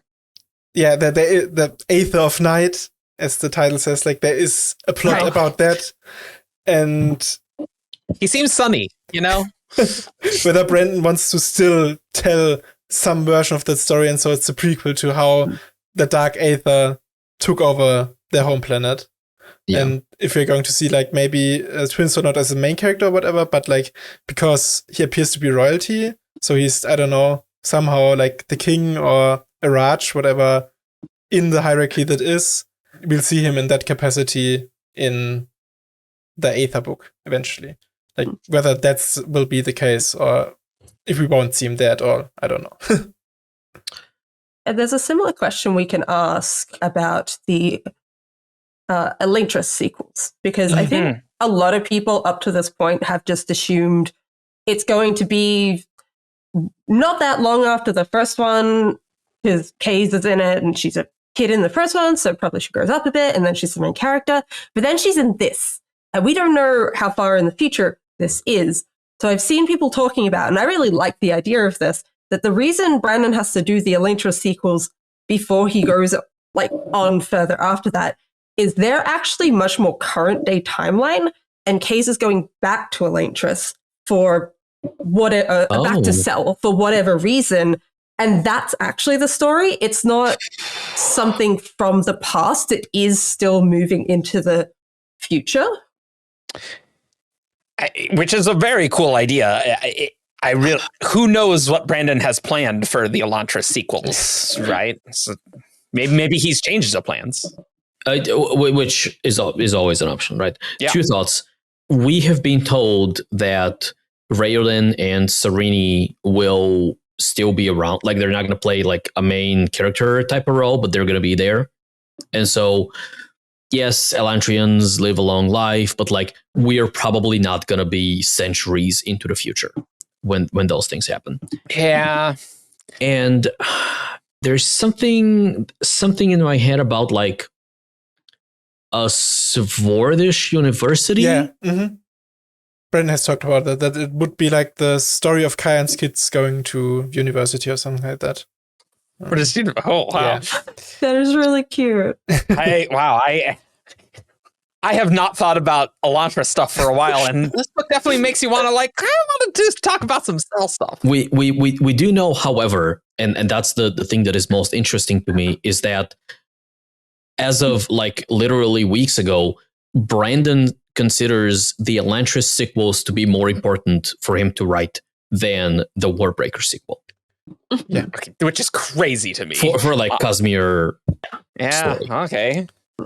I mean, it seems like we're at least going to get a Ghost Blood recruitment that sticks. Yeah. Which I'm hoping to be the Emperor's Soul sequel, by the way. Oh, that'd be sweet if the Emperor's Soul sequel is Shy getting recruited into the Ghost Bloods. Okay, yeah, I'd be cool with that. Yeah. In my head, the way this goes is right. So for a long time, Brandon didn't want a sequel to the Emperor's Soul because he was like, "Oh, this is really nice, standalone, things like that." And then at one point, he was like, oh, I think I figured out a sequel to this that I think people are going to like. And now we get the Lost Metal where Shai is in the Ghostbloods. And so my thought process is, what if the sequel involves Shai joining the Ghostbloods? And like that ties the story over. Brandon figured out the Emperor's Soul sequel in his head and is like, okay, now I can put her in the Lost Metal. Cross-reference the timestamps of when Brandon's writing the Lost Metal. See if that checks out. Marvin, I do think, though, an Aether of Night book might be more like the Ghostbloods and TwinSoul going back to their planet and taking it over. But like, it could be a prequel as well. Like that, there's a lot of options for what is the most interesting story Brandon could tell. So that's. Brandon really does set up a lot of future potential stories with this book. Yeah. Right? And not just like the follow-on with Mistborn. Like there's a lot of other stuff that just branches off of it. Yeah, it's have fun writing that, Brandon. Why don't we talk about Codenames Are Stupid? Kais from Elantris, we've referenced her, but she has a Seon, Deo. There's a reference to her brother, Adian, and she actually learns the language, and Shai's like, I've used connection hacks, I'm not doing that crap. I have this headcanon, and you cannot convince me otherwise. Okay. That Kais was being like recruited by the Ghostbloods, and she was like, okay, yeah, I'm gonna join you guys. You guys are doing interesting things. And they're like, so you need a code name. And she went, what? No, code names are stupid. No, you need code names are stupid. Mm-hmm. Write this down. No, I absolutely think that's how this happened. Yeah. Hold on, just to clarify, do we know for sure that the reference to her brother is referring to Edian? We don't. Because my assumption was that the brother was Dayorn, the one that is referred to in Elantris as like practically her twin. So the reference is in the context of like doing like mathematical things, which Adian was a prodigy in. And so I thought there was a reference to like her brother also being in the Ghostbloods, and that's what I assumed it was. I assumed it was Dayorn. I would love if you could find that, because that sounds exciting. Yeah, and she did say he'd do this maths easily, which let me it does see. sound like I mean, it could have been just a false assumption on mine. It's in 39. Yeah. I just found it. Yep. I wish my brother were here. He'd do this math easily. Like that's basically all of it, I think. I mean, it is, yeah. Yeah. I honestly can't quite remember Dayorn's character much, but yeah. Like I remember young Kais because she was, when she gets upset, she swears in Jindo because she thinks that her parents who doesn't speak Jindo are not going to understand what she's talking about, but they clearly understand that she's swearing in Jindo. And so like her aptitude for foreign languages, which we see here in like, oh, she's learning, or she has learned Thalen instead of just like using connection hacks. Like that's a nice little continuity bit that I really love. And so we have that for her character. We have Adian's, hey, I am the first statistic character that Brandon has ever written, and so I'm going to be really good at math out of nowhere. No, not problematic at all. We're just gonna ignore all of that. Yeah, it is consistent with Elantris though. Yeah. Here. But I don't remember anything about Dayorn. No. Yeah, I don't remember that Dayon exists at all. I'm like, I don't know who this character is. Yeah. Ooh, Elantris. Ooh. I remember that they were siblings that are not twins, but a lot of people think of them as twins because they look very much They alike. are siblings? Yeah. Okay. I think. Yeah, so Kayain and Deora have 4 children, right? Lukel, Kais, Dayorn, and Adian. Mm-hmm. Okay. I know when I read the scene, I wasn't thinking of Aiden. Like, I didn't think that was a reference to the autistic character. That's a So maybe That I is did Alien, vaguely yeah. remember there was another brother. That is Adian. Hold yeah, on, no, so I didn't think it was. Oh, Oh. okay. Oh, Okay. Like, I didn't think it was a reference to the autistic brother. Oh, Ah, okay. okay. Okay. So maybe I did remember Daorn, but I just didn't remember anything about Daorn. Okay. I think what happened was that the brother, and then in 40 the Aeon is referenced as Deo, and I think in my mind I made the connection between that and her Mhm. brother being Daorn. Oh, yeah. Sure. I think that's That what makes it was. which is really, I mean, it's kind of interesting. It's kind of just like nice that her Sion is Deo, which shares the same linguistic root as her brother Daorn and her mother Daora. Which does make me wonder, like, whether that was a natural occurrence or if she was like, because we know from Word of Brandon that Sions are unique in that there is only one Sion per Aeon. Still a crazy wob, by the way. And so there is only one Sion whose name is Deo out there. And so I wonder if she like specifically sought that out and was like, I'm gonna bond you. And also importantly, Brandon always said that the origin of Sions is a thing that the Elantra sequels would deal with, right? Like he has always said that. So like we could potentially see Kais get that Sion in the sequel, assuming Brandon has not changed it so that it's Kais going back to Cell, right? Which I think Brandon could do. I mean, it could be both. It could be flashbacks. Ooh, oh boy, yeah, that's a good point. Yeah, that's Why awesome. not both? Why not? Yeah, it is just going to be weird to write Elantra sequels. It's like, hey, remember that book from a long time ago? It's been 20 years. That's What's gonna up? be so wild. It's gonna be really weird. Just going back to Elantris. Yeah. It's going to be wild if you can't go from, like, say Elantris is your first book in the Cosmere, and you really cannot go straight to Elantris 2. You have to read a bunch of other stuff first. But, like, I think Brandon's acknowledged that he's, like, almost at that point anyway. Yeah. Young me in 2005 was very upset that Brandon was writing Mistborn and not an Elantra sequel. Would be pissed, but which is true. I was finally upset. get it. I didn't even read the like preview of Final Empire at the end of Elantris, the Elantris paperback. I was really upset. Oh, that's right. They used to do that at the end of the book. You could read like a little bit of the next one. Stay tuned for the next book. Yeah. With Codenames, my kind of headcanon, and I really like this idea, is the reason that she was inducted into the Ghostbloods and that they became aware of her is because of her proficiency with languages and like learning languages.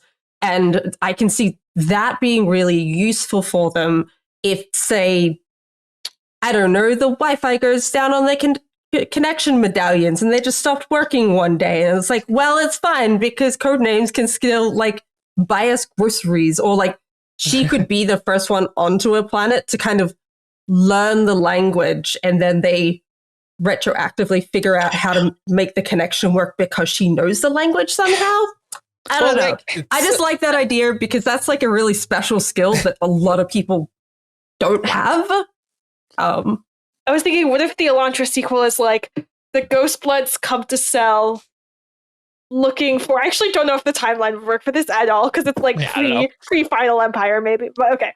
Like theoretically, Ghostbloods go to Cell looking for a Sion as like a cell phone, right? And then like she has a Sion and is like studying them, and it's like that's how they meet.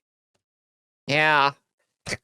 I think like we have seen connection hacks lead to some linguistic quirks. Yes. And probably having someone in your world hopping organization actually knowing what those quirks are might be useful to know, right? So have we ever like gotten a warp or like something in word about reading a language that you are only understanding through connection? Ooh, like that's also a good question. We have not, but I would assume it works exactly the way it does for spoken language. I would agree. I assume so too. Yeah, I assume so too. But like maybe that isn't the case, and like because she is reading some like Thalish newspaper or whatever, and so I could see her in general like being in charge of intel from other worlds and knowing the language of those worlds. If maybe they aren't even able to connect to them when they are off world, so that's like why they hired her. Spy master thing. Yeah. I could see that. What I could also see, and the way that I was going, was that she's just like generally hella smart. Because the scene that we see her in is she's looking at like the moment Moonlight and Mercy walk into the safe house, she immediately starts talking about the geography of both physical and cognitive realm. She brings up Thalian as a language and how fascinating that is. And so I'm sure there's a concrete reason that the Ghostbloods were interested in her, or that she like wormed her way into the Ghostbloods. But at this point, I think she's very much a jack of all trades. Like she's like budget Chris. Yeah. You just retroactively make all of Kaiine's kids like geniuses to make Edian less problematic. Yeah. I mean, yeah. Cool. Let's talk about Dlavil a little bit. There's not much to say, but he's Iatil's brother, and he seems nice. Oh wait, he wants to kill Mercy. Yeah. I can't say I like him. Nope. It does make me feel like I understand now how Iatil works so well with Mraze. It's like, oh yeah, you're used to that kind of like bloodthirsty, like. Yeah. Yeah. Is it said that they're just brother and sister, or that they're twins? Because for some reason my brain is telling me twins. Sister is how she's referred to in the epilogue. Yeah. Yeah. It is, I think, the most interesting. So the most interesting thing about Dlavil to me is that he's sibling to Iatil, right? The second most interesting thing is the the canonical confirmation that they are both from Silverlight, right? They are native to Silverlight kind of context, because that frames the timeline for me a little bit, right? So we are now firmly in Era 2, and we have like a significant population of Maoish people, which, remember, that is now the name of the southern continent and the southern people and everything southern. And so hunters are technically Maoish. Sure, but not the maskless, maybe.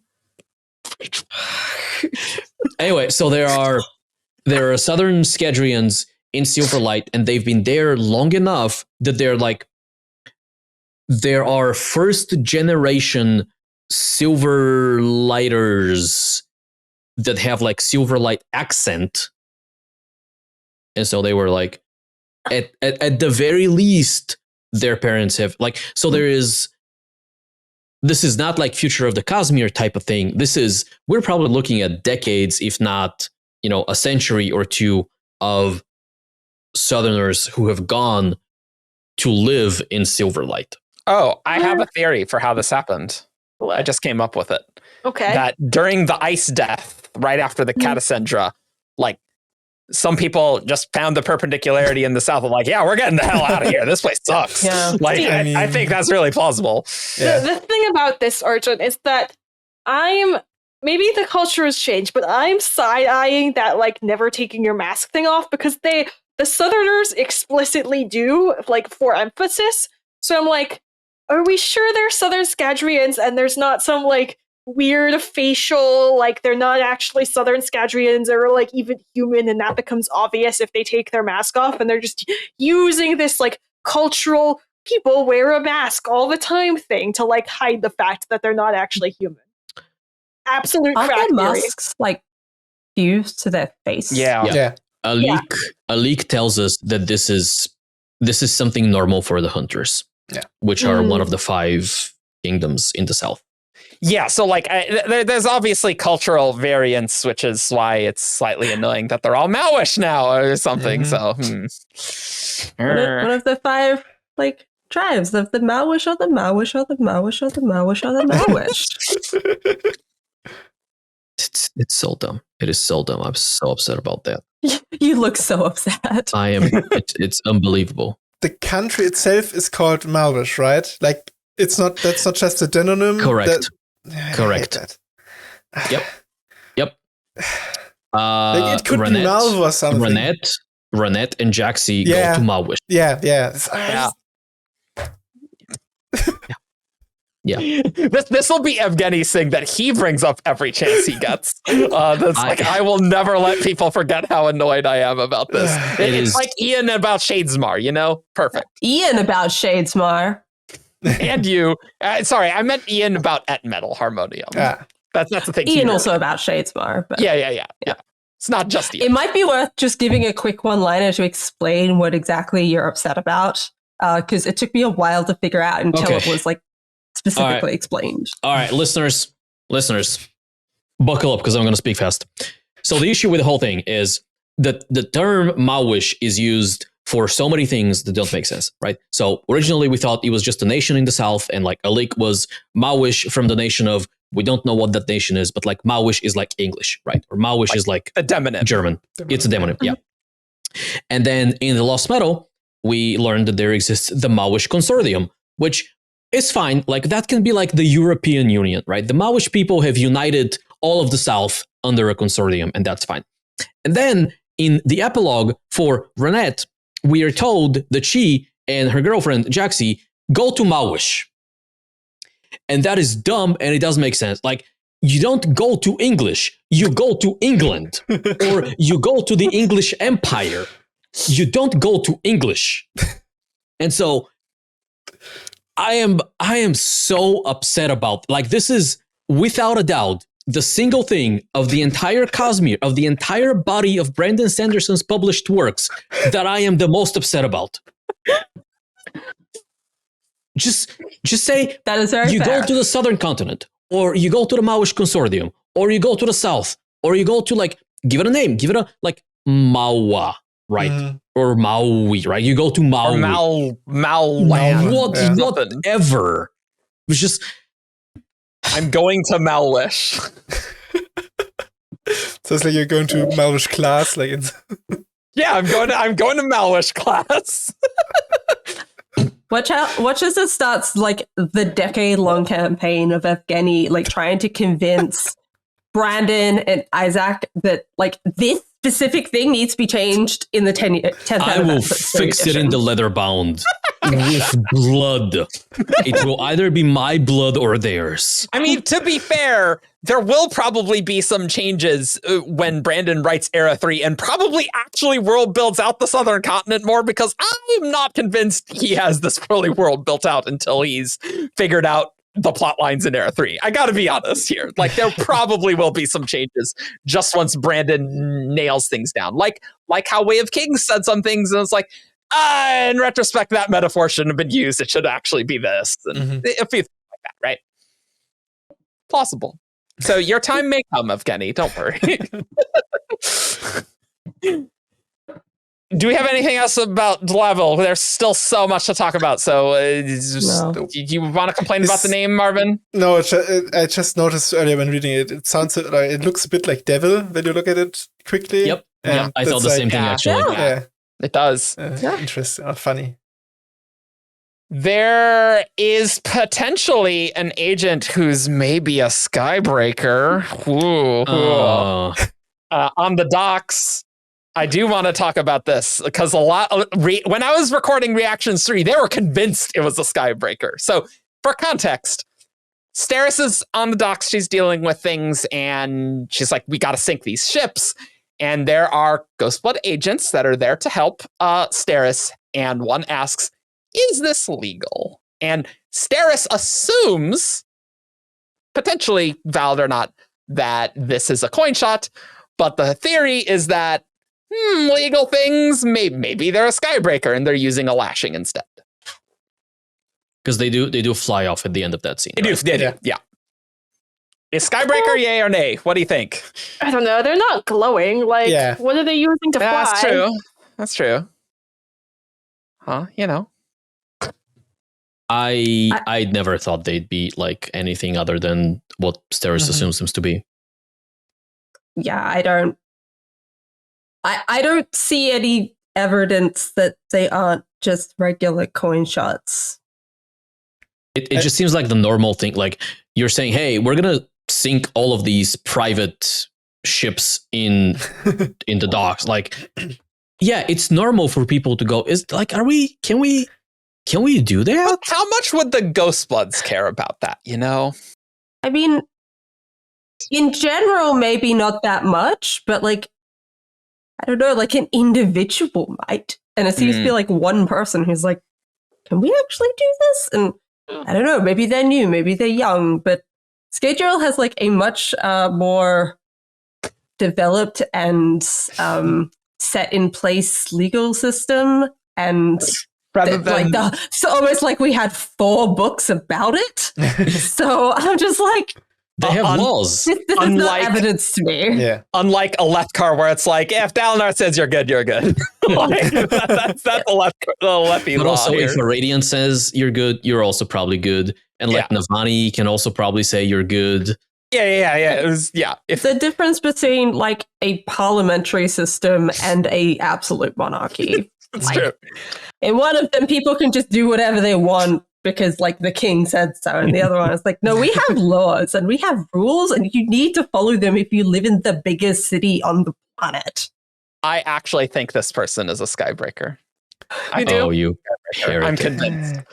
I mean, I wouldn't put it past Bren. Like, that would be a very Bren thing to do. I think Brandon expects us to put 2 and 2 together. I think this is a Skybreaker for sure. 100%. Okay, not 100%, 90% for me. I see what you're saying, but I generally don't think the Ghostblood agents help to protect Scadrial would particularly care that much. But I do think a Skybreaker would. But how would a Skybreaker work for Kelsier? There are a lot of open questions there. There's for sure. Also, how did they get their Spran Offworld? Why aren't they glowing? Where are they getting, like, glowing is the problem. Are they using metal? Are they using Stormlight? Like, how are they? Are they using pure Aeon Door? But like that would also make them glow. No, that's too expensive, I think. And I think they used all of it. Moonlight was surprised that Kelsier authorized the use of a purified door. She was. So there's some questions, but I mean, we don't need to dwell on it until it's Skybreaker confirmed. Ask Brandon that at a spoiler stream. Is that a Skybreaker? Because if so, we got some implications to talk about there. Okay, because if it is confirmed, there are a lot of things that we need to talk about. But that is true. I would be very surprised if it were. Oh yeah. Well, I'll see you in a few. Maybe at the spoiler stream of being completely vindicated and correct. Because as soon as I heard that, I'm like, oh, that's a great idea. I like it. So I was really hoping to not have more theories to put into the bin of like, why do these exist? Why are they real? I really don't want to up it to 2 because I dislike this just like as much as I dislike the Shallan's mother theory. Let's put it that way. Yep. I think they come from a similar thing of just trying to find things that aren't there. And I'm really annoyed about the other one. I sense a general like desire to move forward with the podcast. We have so many more things on our agenda. That's fine. We'll power through them in 15 minutes. Oh, but we need to talk about Darkwater. Okay. And I hear you, listeners. I hear you. You're going who? Yeah. Dark who? Yeah. Darkwater is my favorite. It's not my favorite. It's my favorite Ghostblood agent in this book. Because that's the cabbie that picks up Moonlight and Marcy after they leave Maraga's like newspaper publication place. Like they get in the taxi and Mercy gives them directions, and I don't remember the exact context of the thing, but it is revealed that the cabbie is a Goldsplit agent that's like, sure thing, Moonlight. Why is this your favorite or memorable in any way? Because it shows how careful the Ghostsplits are in their planning, in that there was a cabbie available to pick up Moonlight, who is Kelsier's apprentice, effectively. Yeah, okay, that's fair. And they were ready to grab them and take them wherever. And they weren't going to break the disguise unless Mercy had like revealed that she'd known about the Ghostsplits. I think it also shows that there's more ranking in the Ghostbloods than we necessarily see with our main characters in this book, because there are just these random people who like are hidden Ghostbloods out in the wild, and also that there's just a lot more people probably than what we see or what we know in Skydreal, whose only job might be to kind of be the eyes and ears that feed information back, and to do jobs like this of like taking people around without them necessarily knowing who they are. Be a getaway driver. Yeah. Not everyone is a shy or a twin-soul, right? Yeah, sure. You gotta have your grunts, or I don't remember what the other one was. Henchmen. Henchmen. Goons. Yeah, you gotta have your grunts or henchmen. Yeah. The other thing I wanted to mention with Darkwater is it would have been really funny if Brandon called them Dark Shadow instead. Because there is a character in Cytonic who is called Dark Shadow. Is there? And yeah. I believe you that there is. Don't worry, you'll know exactly who it is. And that just would have been really funny with like, oh, this thing is Cosmere. Like, no, it's not. It's just the same name used twice. No. Yeah. So now that we've gone in extensive detail of the Ghostblood agents in a lot of detail, let's talk about the differences between the Rosharan and Skydreal, the Rosharan and Skydrian Ghostbloods. And I think there's a meme I saw in Cosmemes that was like, oh, the Skydrian Ghostbloods, they're such a cute puppy, and the Rosharan one's like a big wolf. Ooh, scary. Because there are a lot of differences in how they're perceived, perhaps. Although, maybe if you're on the Ghostblood's bad side, maybe not so much. So I have a theory that I was talking to Eric about last night or something about this. And I'm convinced of this now until we get more information. I think the Ghostbloods that are on Roshar are basically the equivalent of contractors, except they don't necessarily know that they're contractors. I think he sent Eotil to Roshar and said, do this thing. Make this a thing. Make me an investiture network and get it back to Skydreal. You have power to use who you want, but they're not necessarily in the Ghostbloods. Because I don't really think that Reyes cares about protecting Skydreal. And I don't think that Kelsier would really let someone into like the full crew if they did not have any inclination towards that. Like, I think that one is so important to him as like the leader of this club and the creator of this club, and the whole point was to protect Skydreal, that if he's going to let other people fully indoctrinate newbies, then they need to at least have some level of, I care about Skydreal, I'm going to protect Skydreal. I don't think Maze has that at all. So I think Eotil's just hired him. Maze thinks he's in the Ghostbloods, and like once they're done, Eotil will just cut him loose. Yeah. Like, how do you have that conversation if Shallan decided to join the Ghostbloods? It's like, so our primary objective is to defend a place that you don't know anything about. Like, how does that conversation go? Dariel or something? Yeah, I don't think... Yeah, I agree. I don't think Mraize even knows about that, right? Eotil probably does. Like, I think she I think she does. She is like a full Ghostblood member along with her brother. And I'm very much on board with Kelsier going, hey, Yato, go to this place and figure out how to get me their investiture, because that seems like a useful thing to have. And then whether he like gives her full sanction of, yeah, you can do whatever you want there, or if she just decides that she can do whatever she wants there, is inconsequential. Yeah.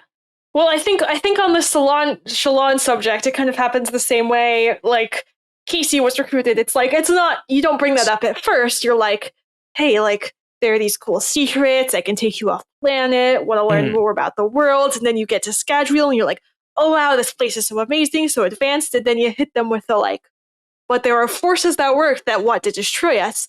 The way Odium is working to destroy your home, and we need your help to make sure that doesn't happen here. This totally isn't cultish behavior here. Not at all. This sounds like being inducted into a cult. And It really is. Yeah, you can't have the big secret, but yeah, I mean, that is probably how that would happen, right? I think any Ghost Blood member recruited or initiated on Roshar is going to be serving Iato's purpose rather than Kelsier's. And then the question is going to go down to how much is Iato following Kelsier's directive, which might be a lot, right? But my impression from like TwinSoul's internal commentary was that maybe she's not a rogue agent per se, but she's no TwinSoul, she's no Moonlight, right? Mm-hmm. Maybe she's more of an agent of chaos, and the way that they've tried to deal with that is like, okay, here's the task I give you. There is the place I send you. Have fun. Do what you like. I don't care about that planet. Just do the task I said, and how you do it, I don't care. I wonder just what it would be like, because Ghostbloods on Skadriel have this like, we don't keep secrets.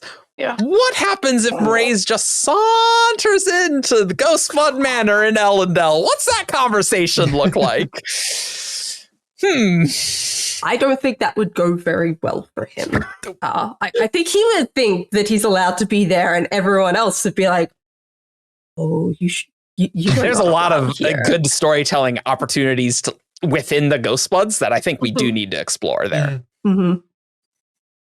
I had a thought that maybe, and this is inspired also from Reactions 3, which we recorded yesterday, maybe Kelsier is sending Eatl to antagonize Rosharans for Skadrian gain might not go over well long term, like an era to later when, you know, there's lots of Rosharan and Skadriel crossover. They'll be like, no, you Ghostbloods and Skadrians are meddlers, and I do not like you. And it would just be so fun if Kelsier's plans just like blew up in his face. Cause I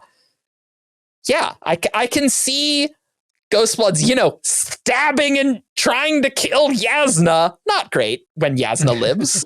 I'm sure that will go great. I imagine that will not really engender goodwill, maybe long term, at least to the Ghostbloods, but maybe it might go more broad to Skadriel as a whole. I wonder, like, what would those Ghostbloods we see on Skadriel think if they like knew what was going on Roshar? It's a good question, right? Like maybe Kelsier does know what Yatl's doing and does give her his permission, but you know, does he keep his secrets? Maybe he doesn't tell Prasanva and Casey and even like Shy everything that's going on to kind of keep them in his pocket and keep them in the Ghostbloods.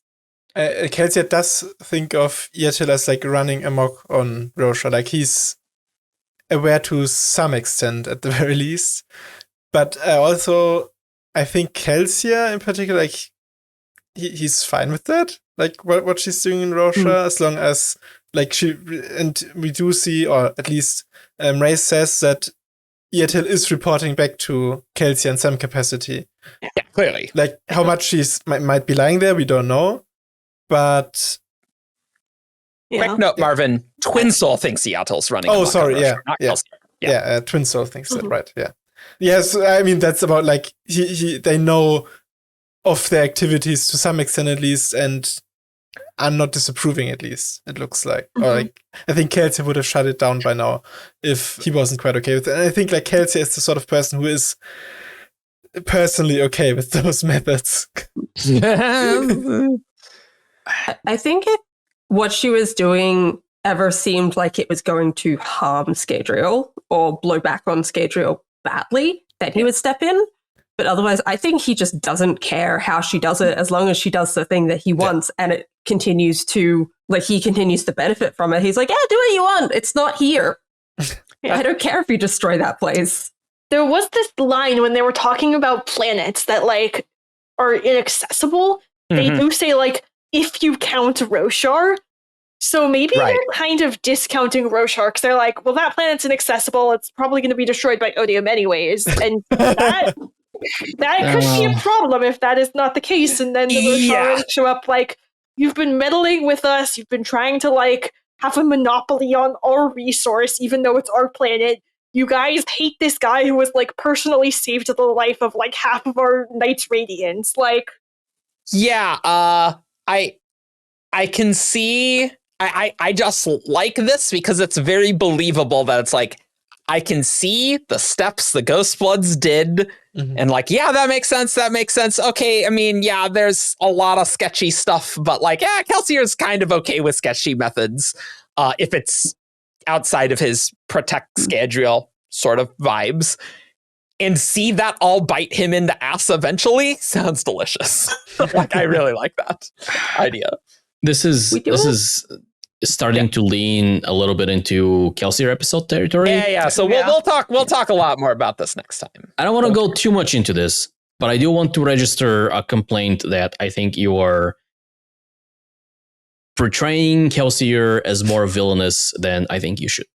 I mean, that is a valid point. He is okay hemalurgically stabbing people that he considers his enemies, and maybe he considers Rosharans his enemies. Look, okay? I do not disagree that sometimes to make an omelet, you have to break a few skulls. There is a spectrum where this is on one, it's not even on one end, it's like somewhere at the 30% mark. And on the other end, it's, hey, we're going to put a child in a cage. Like, that's true. I don't think he'd put Lift in a cage. Yes, I agree. Yes, he would. He would disapprove of that. I agree with that. I think there are things that he's unaware of and that he would not agree with when it comes to the Rosharan branch. Agreed. An interesting tidbit in general that we get from this, with Era 2 being after Stormlight first half, is the fact that Roshar definitely still exists and that Eotel is still there. That's true. Yep. Oh.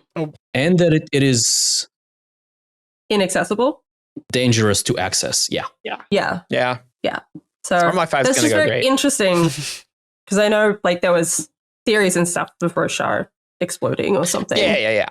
So it was like, okay, that didn't happen. So just interesting knowledge about another series. Yeah, true. So we have blabbed a lot, but I think there's one more question that we haven't really talked about of just like Ghostblood timeline. When was this whole thing founded? Because we haven't really been able to talk about that on Roshar and Ghostblood episodes, but now we know a lot more. How old are people? Great question. So we have disclaimer, I don't think we're going to come to a conclusion here. No. But we have the ending of Era 1, where we can assume that Kelsier comes back to life soon after the Catacendra. At least in time to get to the south in 10 years, potentially. But yeah, on the scale of the Cosmere, soon after that, right? So that's kind of an anchoring point. And then we assume that Kelsier is the founder of the Ghostbloods, because it makes a lot of sense. Kelsier, cognitive shadow, ghost, blood, hemalurgy. Yeah. So Marble as the logo. Marrow flower, yeah, right. Exactly. Yeah. Probably the biggest giveaway, right? Yeah. And so if we kind of anchor ourselves at the end of Era 1, or like within a decade or two, or like 50 years or whatever, then we need to get Shy in there, we need to get K-Ice in there.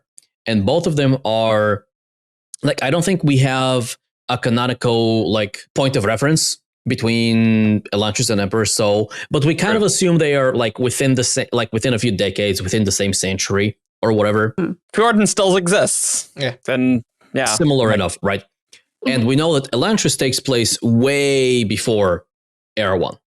Mhm. Probably not before White Sand, but before Era 1. Unclear. And so we have that period. We have Elantris, and then we have Emperor Soul, probably. And then we have Era 1, and then Cassandra. And 300 years. And then 300 years, Yeah. in which TwinSoul shows up. These people are old, I think. Yeah. Yeah. I think all of these people were able to extend their life in one way or another before they joined the Ghostbloods. Yeah, they must have, right? So K-Ice is described as like 20-something-year-old. Yeah. Right. And so, like, whatever she was doing, like, I think she was, in her teens, maybe not even teens, like tweens. She's pretty young. In Elantris. Yeah, but so we're probably looking at Elantris, and then like a decade later, the sequels. And she must have like froze time or like skipped forward almost immediately Like after that, maybe. to like modern age. Sure. Really makes me wonder if Brandon has like changed his mind on how early Elantris is. I think any timeline stuff Very that's possibly. not like set in metal, very fungible here. Like he's said over and over again, though, that Era 2 is after the front half of Stormlight. So like, I think that's very solid. I think the other stuff like Elantris and where White Sand is, that can move around a lot as Brandon needs for the purposes that he wants. So this is maybe a bit out there, but we do know that the door is like this huge raging storm of investiture in the Celestial cognitive realm. Yeah. And we do know that investiture, large amounts of investiture can cause time dilation, just like mass can cause time dilation. So because these are specifically cell-ish characters, I wonder whether Bren will bring that into play there, like as an explanation, like to also establish this in the books that like time dilation is a thing they have to deal with. And so these are examples of characters who have experienced like in Outworld it has been decades or centuries ago, but they haven't had that long. They haven't lived those centuries, essentially. Mm-hmm. Oh, this makes me think back of Codenames' comment about her brother. And so I wonder if what happened was she like left, she went into Shadesmar, essentially, right? And her brother didn't. And her brother didn't. And so by the, from her perspective, she spent just a little bit of time maybe exploring, maybe going somewhere else and then coming back. But she comes back and it's like 400 years later or whatever. Sure. I think that's possible for sure. Like that would help. That is tragic. Yeah. It is because there's definitely an undertone of I miss him, right? Like this is still relatively new for her, right?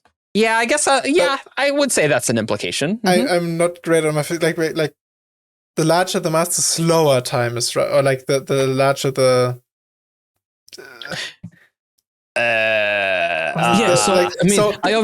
I always think back to Interstellar, right? Yeah, so right. She spends a little bit of time near the black hole, near the door, but like away from there, by which I mean decades. Away from the cognitive realm, right?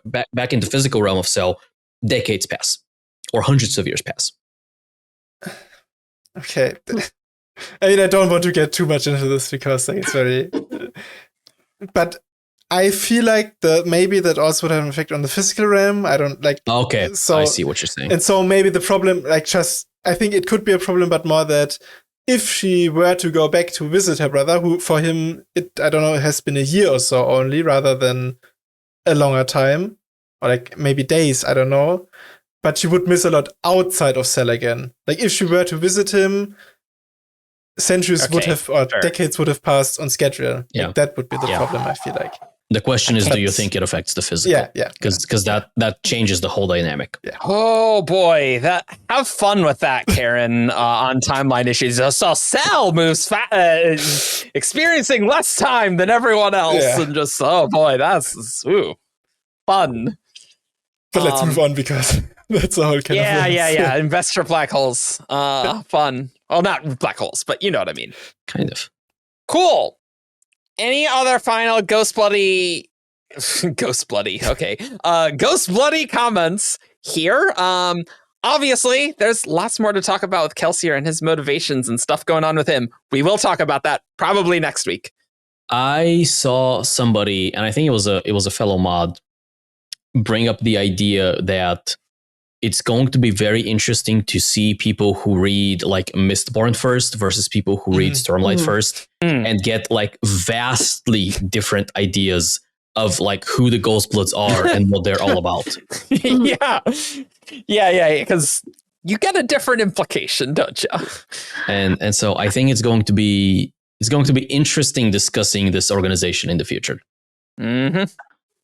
I've been thinking about that a lot as well, and I had a thought about the timeline, but I've been thinking about that in particular recently with this book coming out, and how a lot of us have like a suggested reading order that we tell people, right? It's like, read it in this order, and I wonder if like it's obviously going to be even harder now, but maybe that's the point. Like there isn't one particular experience you could have.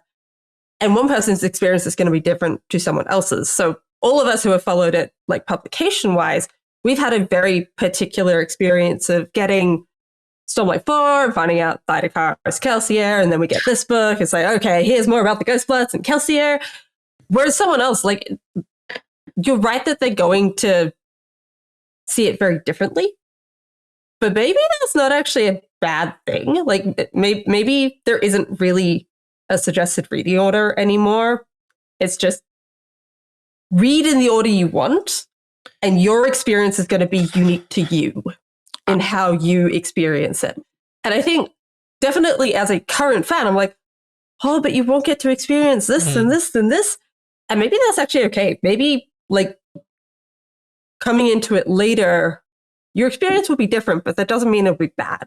Right? Same with how, Jess, you read Words of Radiance before Warbreaker, right? Like that changes. Yeah, I read all of Stormlight through to Oathbringer, and then I went back and read Warbreaker. I was like, this is cool. And like, yeah, that was a different experience. And I think that thing is just going to get more and more. Like, I don't think there's going to necessarily, I think the idea of having, it's like, okay, well, read up to, what was it? Like, read Way of Kings, then Warbreaker, then Words of Radiance. I think a lot of things like that are just going to break down the further we get on in the Cosmere. This is me rambling mostly to say that, like, I think it's okay if there isn't a suggested reading order anymore, basically. That's what I was getting at.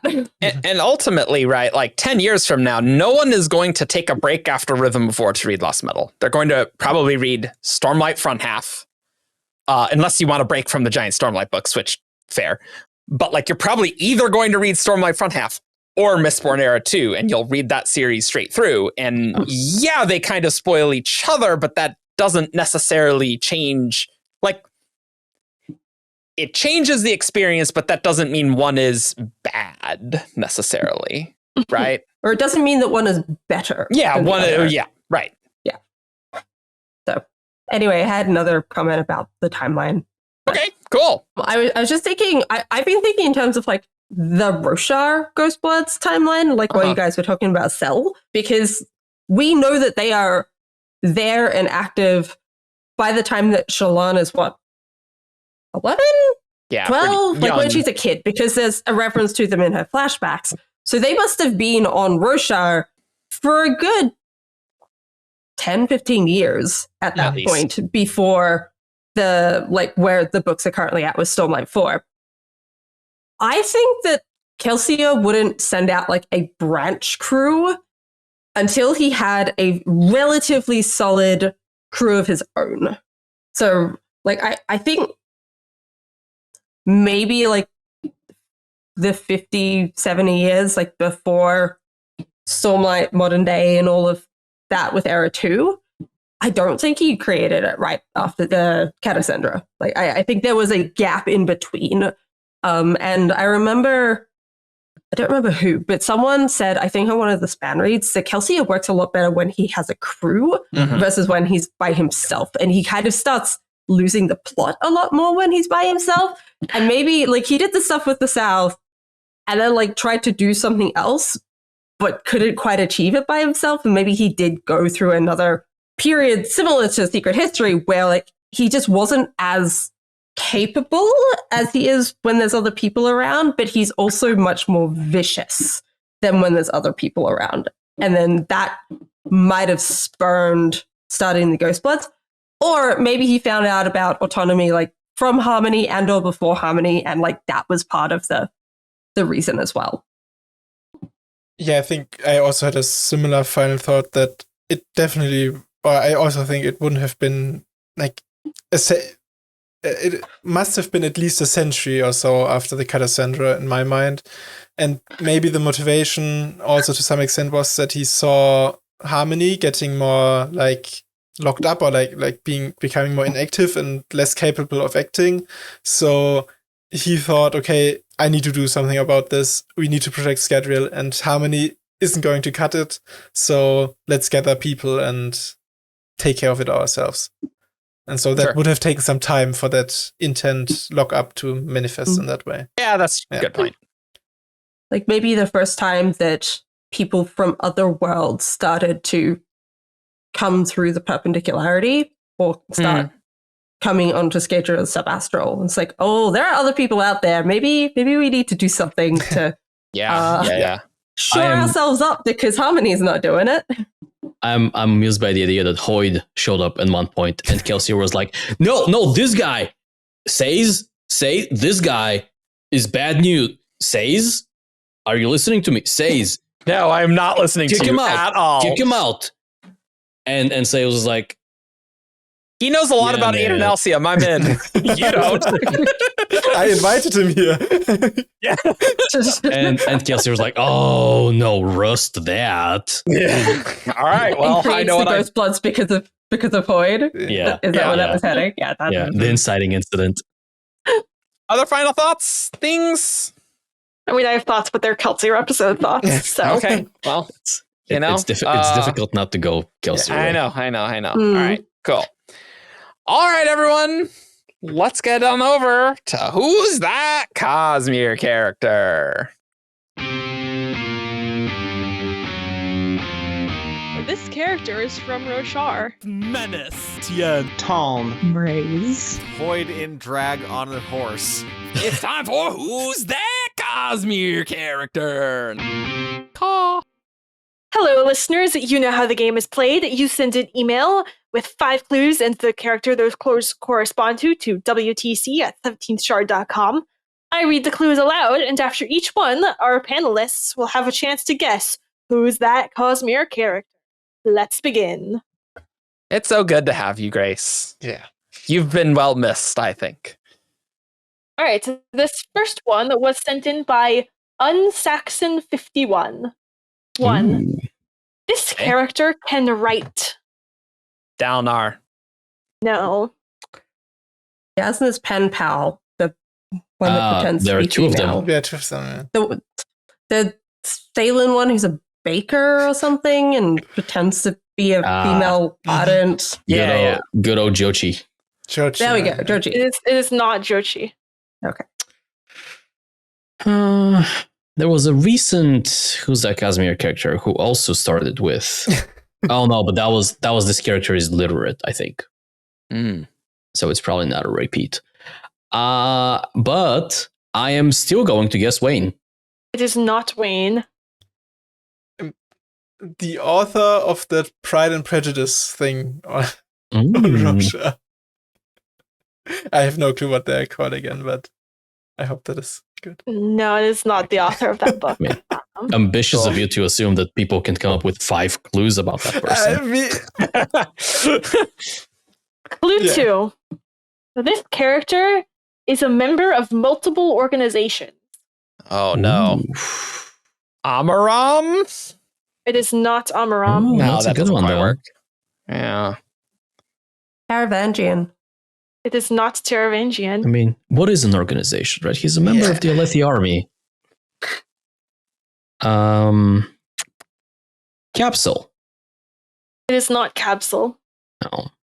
Gary, you could sort of construe him to be like the royal Gary? household is an organization. I don't know. Gary. Can you say the name again? Like Gary or Gary, the like steward for the Colina Palace. No. Yeah, the Frucamist that had the AVR. Yeah. Yeah, that's not that character. Clue 3.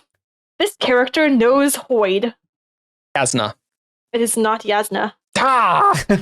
She's in the Radiance. She's a Versatilian. She's a Versatilian organization, maybe. I don't know. Kinda. This is a chapter title. Do we know when this was sent in? Like, is this pre-Lost Metal? I assume it must have been. Gotta be, right? Yeah. Yeah, I'd say so. Yeah. Okay. Shallan. It is not Shallan. Kalak? It is not Kalak. I don't think he knows. I mean, they've had a long time to chat. Yeah. Hoid and the Heralds, potentially, so they probably do. Like how it could make those portraits of like these ancient Yeah. towns. Yeah. So yeah, you knew some of them at least. I was like, what is an organization exactly? What is an organization? Yeah, it's true. It's true. What is an organization? Flashbacks to Keeper chat. True. Shallan's father. No, it is not Lindabar. Clue 4. This character has dark skin. Oh. Sazed. It is not Sazed. Tindwell? It is not Tindwell. Did you say a name, Eric? Or Let Marvin go. I said Galadon. It is not Galadon. The one of the White Sand characters in Chris's crew who betrays them. Oh right. Who it works for Skathan. John John Akron, right? I think it's John Akron. I think it's so. John Akron and Cinder, and I don't remember, but I think it's John Akron. John Akron is the bad guy, I think. Yeah. It is not John Akron. Damn. Watch it be Cinder. Clue 5. This character was spared by an enemy. Wow, that would have worked really. Oh no, they actually killed him. Never mind. All right, give us the whole thing again. Yeah. This character can write. This character is a member of multiple organizations. This character knows Hoid. This character has dark skin. This character was spared by an enemy. Sigzil? It is Sigzil. What? Nice. Oh, the fuse, the heavenly one. Yeah, so yeah. Oh yeah. Okay. I was just about to guess the High Prince that Hoid that Yasna killed and then Renarin brought back. Oh. But he had a Ruthar, I think. Yeah, Ruthar. Was it Ruthar? Yeah. Yeah. Because I don't think it was Vama. But they have No, it 10 wasn't skin Vama. on ducks. Yeah. Right. Look, Alethi skin color varies Yeah, tremendously. Like Town could have been from Northern Alethkar. I so. could have gotten, I could have gotten Sigzil earlier. He got it. Nice. All right. This next one was sent in by Elijah. Clue 1. This character is married and has a daughter. Oh. Wow, that should limit things significantly. Deora. It is not Deora. Thanks for mentioning that name earlier, Evgeni. I wouldn't have even been able to name Well, Well, it's not that good because you didn't get it right. doesn't So help, there. but at least I could have I gotten her name. cannot not guess Kayine for the memes. It is not Kayane. I keep going to unnamed mothers, but like, you know. I mean, What would you say? You wouldn't say that someone whose spouse died, you wouldn't say that they're still married, right? They're widowed, and so legally they'd be single, right? but in I'm most just of these saying. systems, I think they would. Grace is a stone facade of a person. I know. Am I able to clarify whether like this character does have a name? It's not an Oh, that's a good point Yeah, too. it's a named character. Okay, that's good to know. Otherwise, we have a lot to do. Navani. It is not Navani. That's a great guess, isn't it? Look, I'm just gonna guess good ol' King Dedalin, which Ben affectionately King calls Idris. King Idris. It is not King Dedalin. But like but his wife died, right? Yeah. So you wouldn't say that he is married, I would say. Okay. Yeah. Clue 2. This character works with multiple people in authority. General Call. It is not General Call. Oh no, they have so many Does he have- sons, not Yeah, daughters. they have a bunch of sons, yeah. They have 3 sons. I Curses. can't remember her name, but is it the shop woman in Earthbringer, the dressmaker? Yexka? Not Yexka. Oh yeah, Yoxker, I think. Yoxka. Yeah. It is not Yoxka. Okay. I conflated that with a character from The Curse of Strahd, whose name is Yeska. I will draw inspiration from King Idris I know where you're going. and guess King Teod, the monarch, the monarch of Teod. It is not King Teod. I also like searching his Whatever his name is. up, but it's not him. Eventeo. Eventeo. Eventeo, right, Eventeo. Eventeo. It does have Teo in the name. Yeah, Same I name. remember. It does. We're Aeon just in Teo. we're in cell brain here. The brain cell. Teo. It's hard for me Teo. to come So up with jokes. daughters at this point. Yeah, we just have to think of daughters of Yeah. named characters. Yeah, I mean that's what I'm doing. And also, Oh, I have such a good guess. Did I guess? I didn't guess. You did guess. did guess. I'm waiting on Paleo. Yeah. Okay. I think I know who Okay, it is though. I'm going to guess, but I have no clue whether they're still or whether he's still married. But I'm going to guess Vin's father, who's like I think, was it a Nah, he wasn't married. Techiel? Or what? Tavidian Techiel. Tavidian. Tavidian. Yeah. It is not Tavidian Techiel. And he's in the, I don't think he's married, but I don't know. I don't think he's married. Yeah. I mean, Okay. My turn to give a clue. Clue Certainly not 3. to Vin's mom. Clue 3. This person acts as a spy. Oh, that doesn't work now. No, well, you know what? Screw it. Lirin. It is not a Lirin.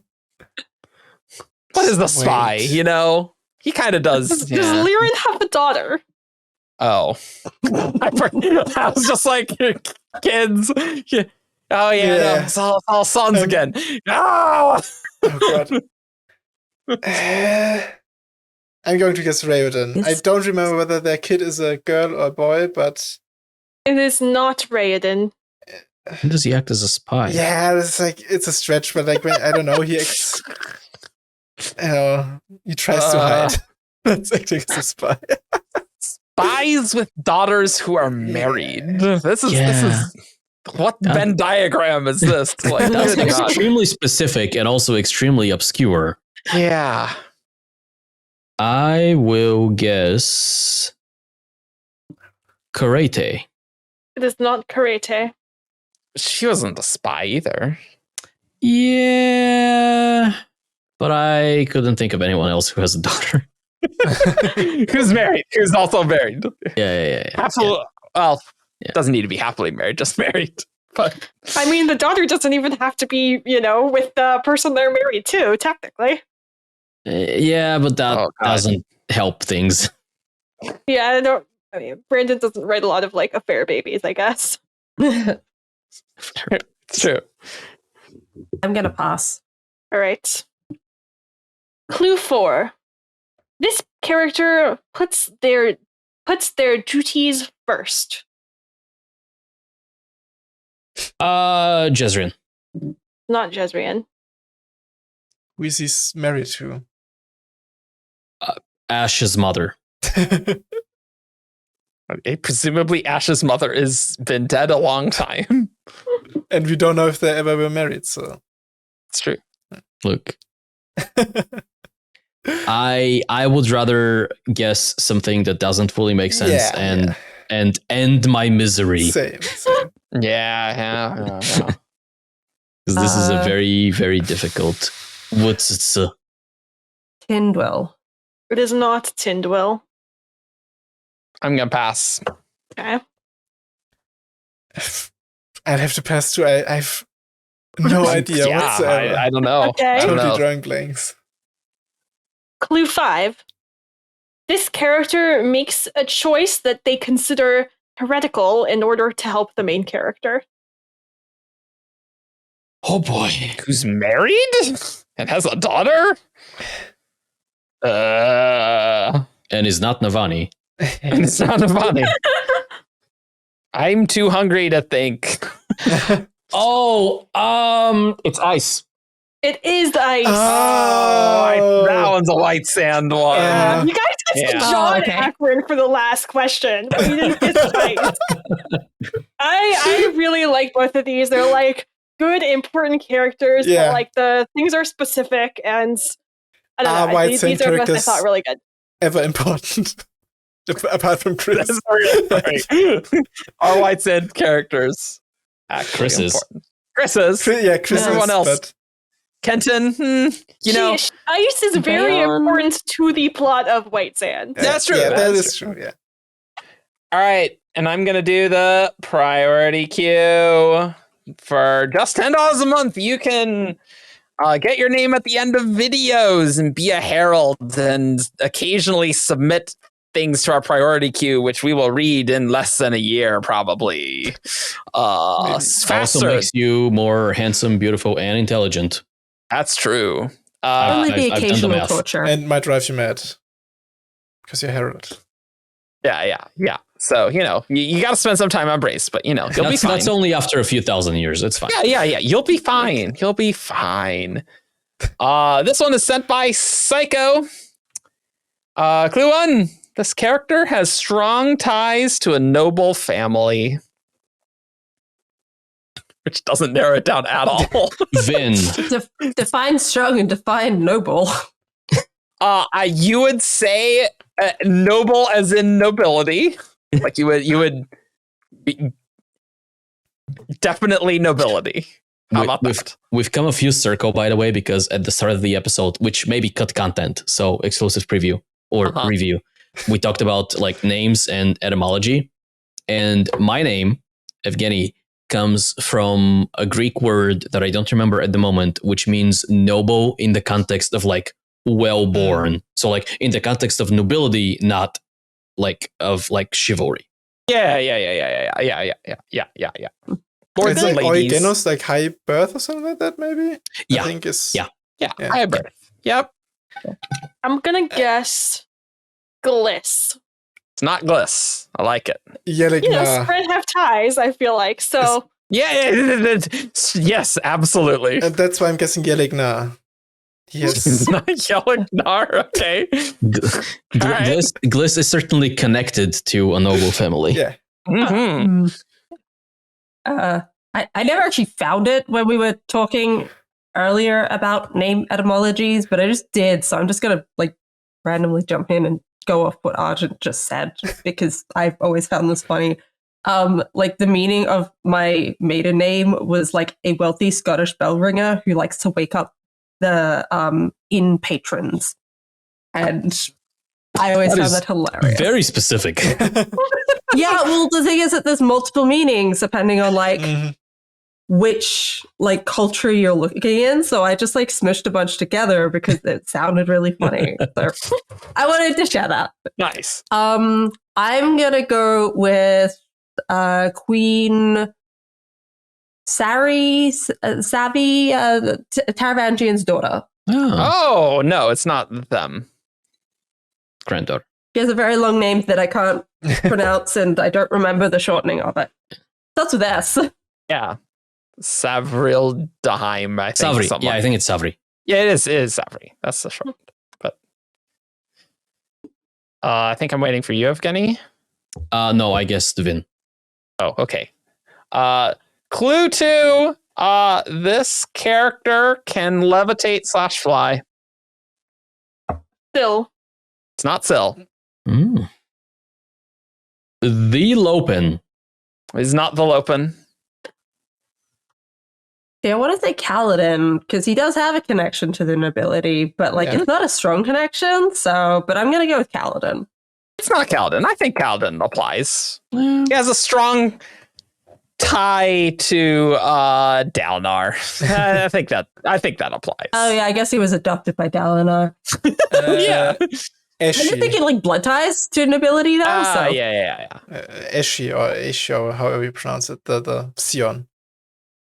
Oh, Aishi? Aishi, yeah. Ash? No. Sion, yeah. Okay. It's supposed to be Aishi, but I assume that Eric would pronounce that as Ash. Yeah, I would. Grace, did you guess? Yeah, I guessed Syl. Oh, yeah. Okay, cool. All right, clue 3. This character is negatively impacted from their bond with a human. Fenderama, Anna. It's not Fenderama. Rana. I don't know. You got me, Grace. I don't actually know how it ends. I think it's Anna. No, it's Anna. Yeah. Maya. It's not Maya. Stormfather? Not the Stormfather. All right. You guys are making He it can fly. He can fly. That does count.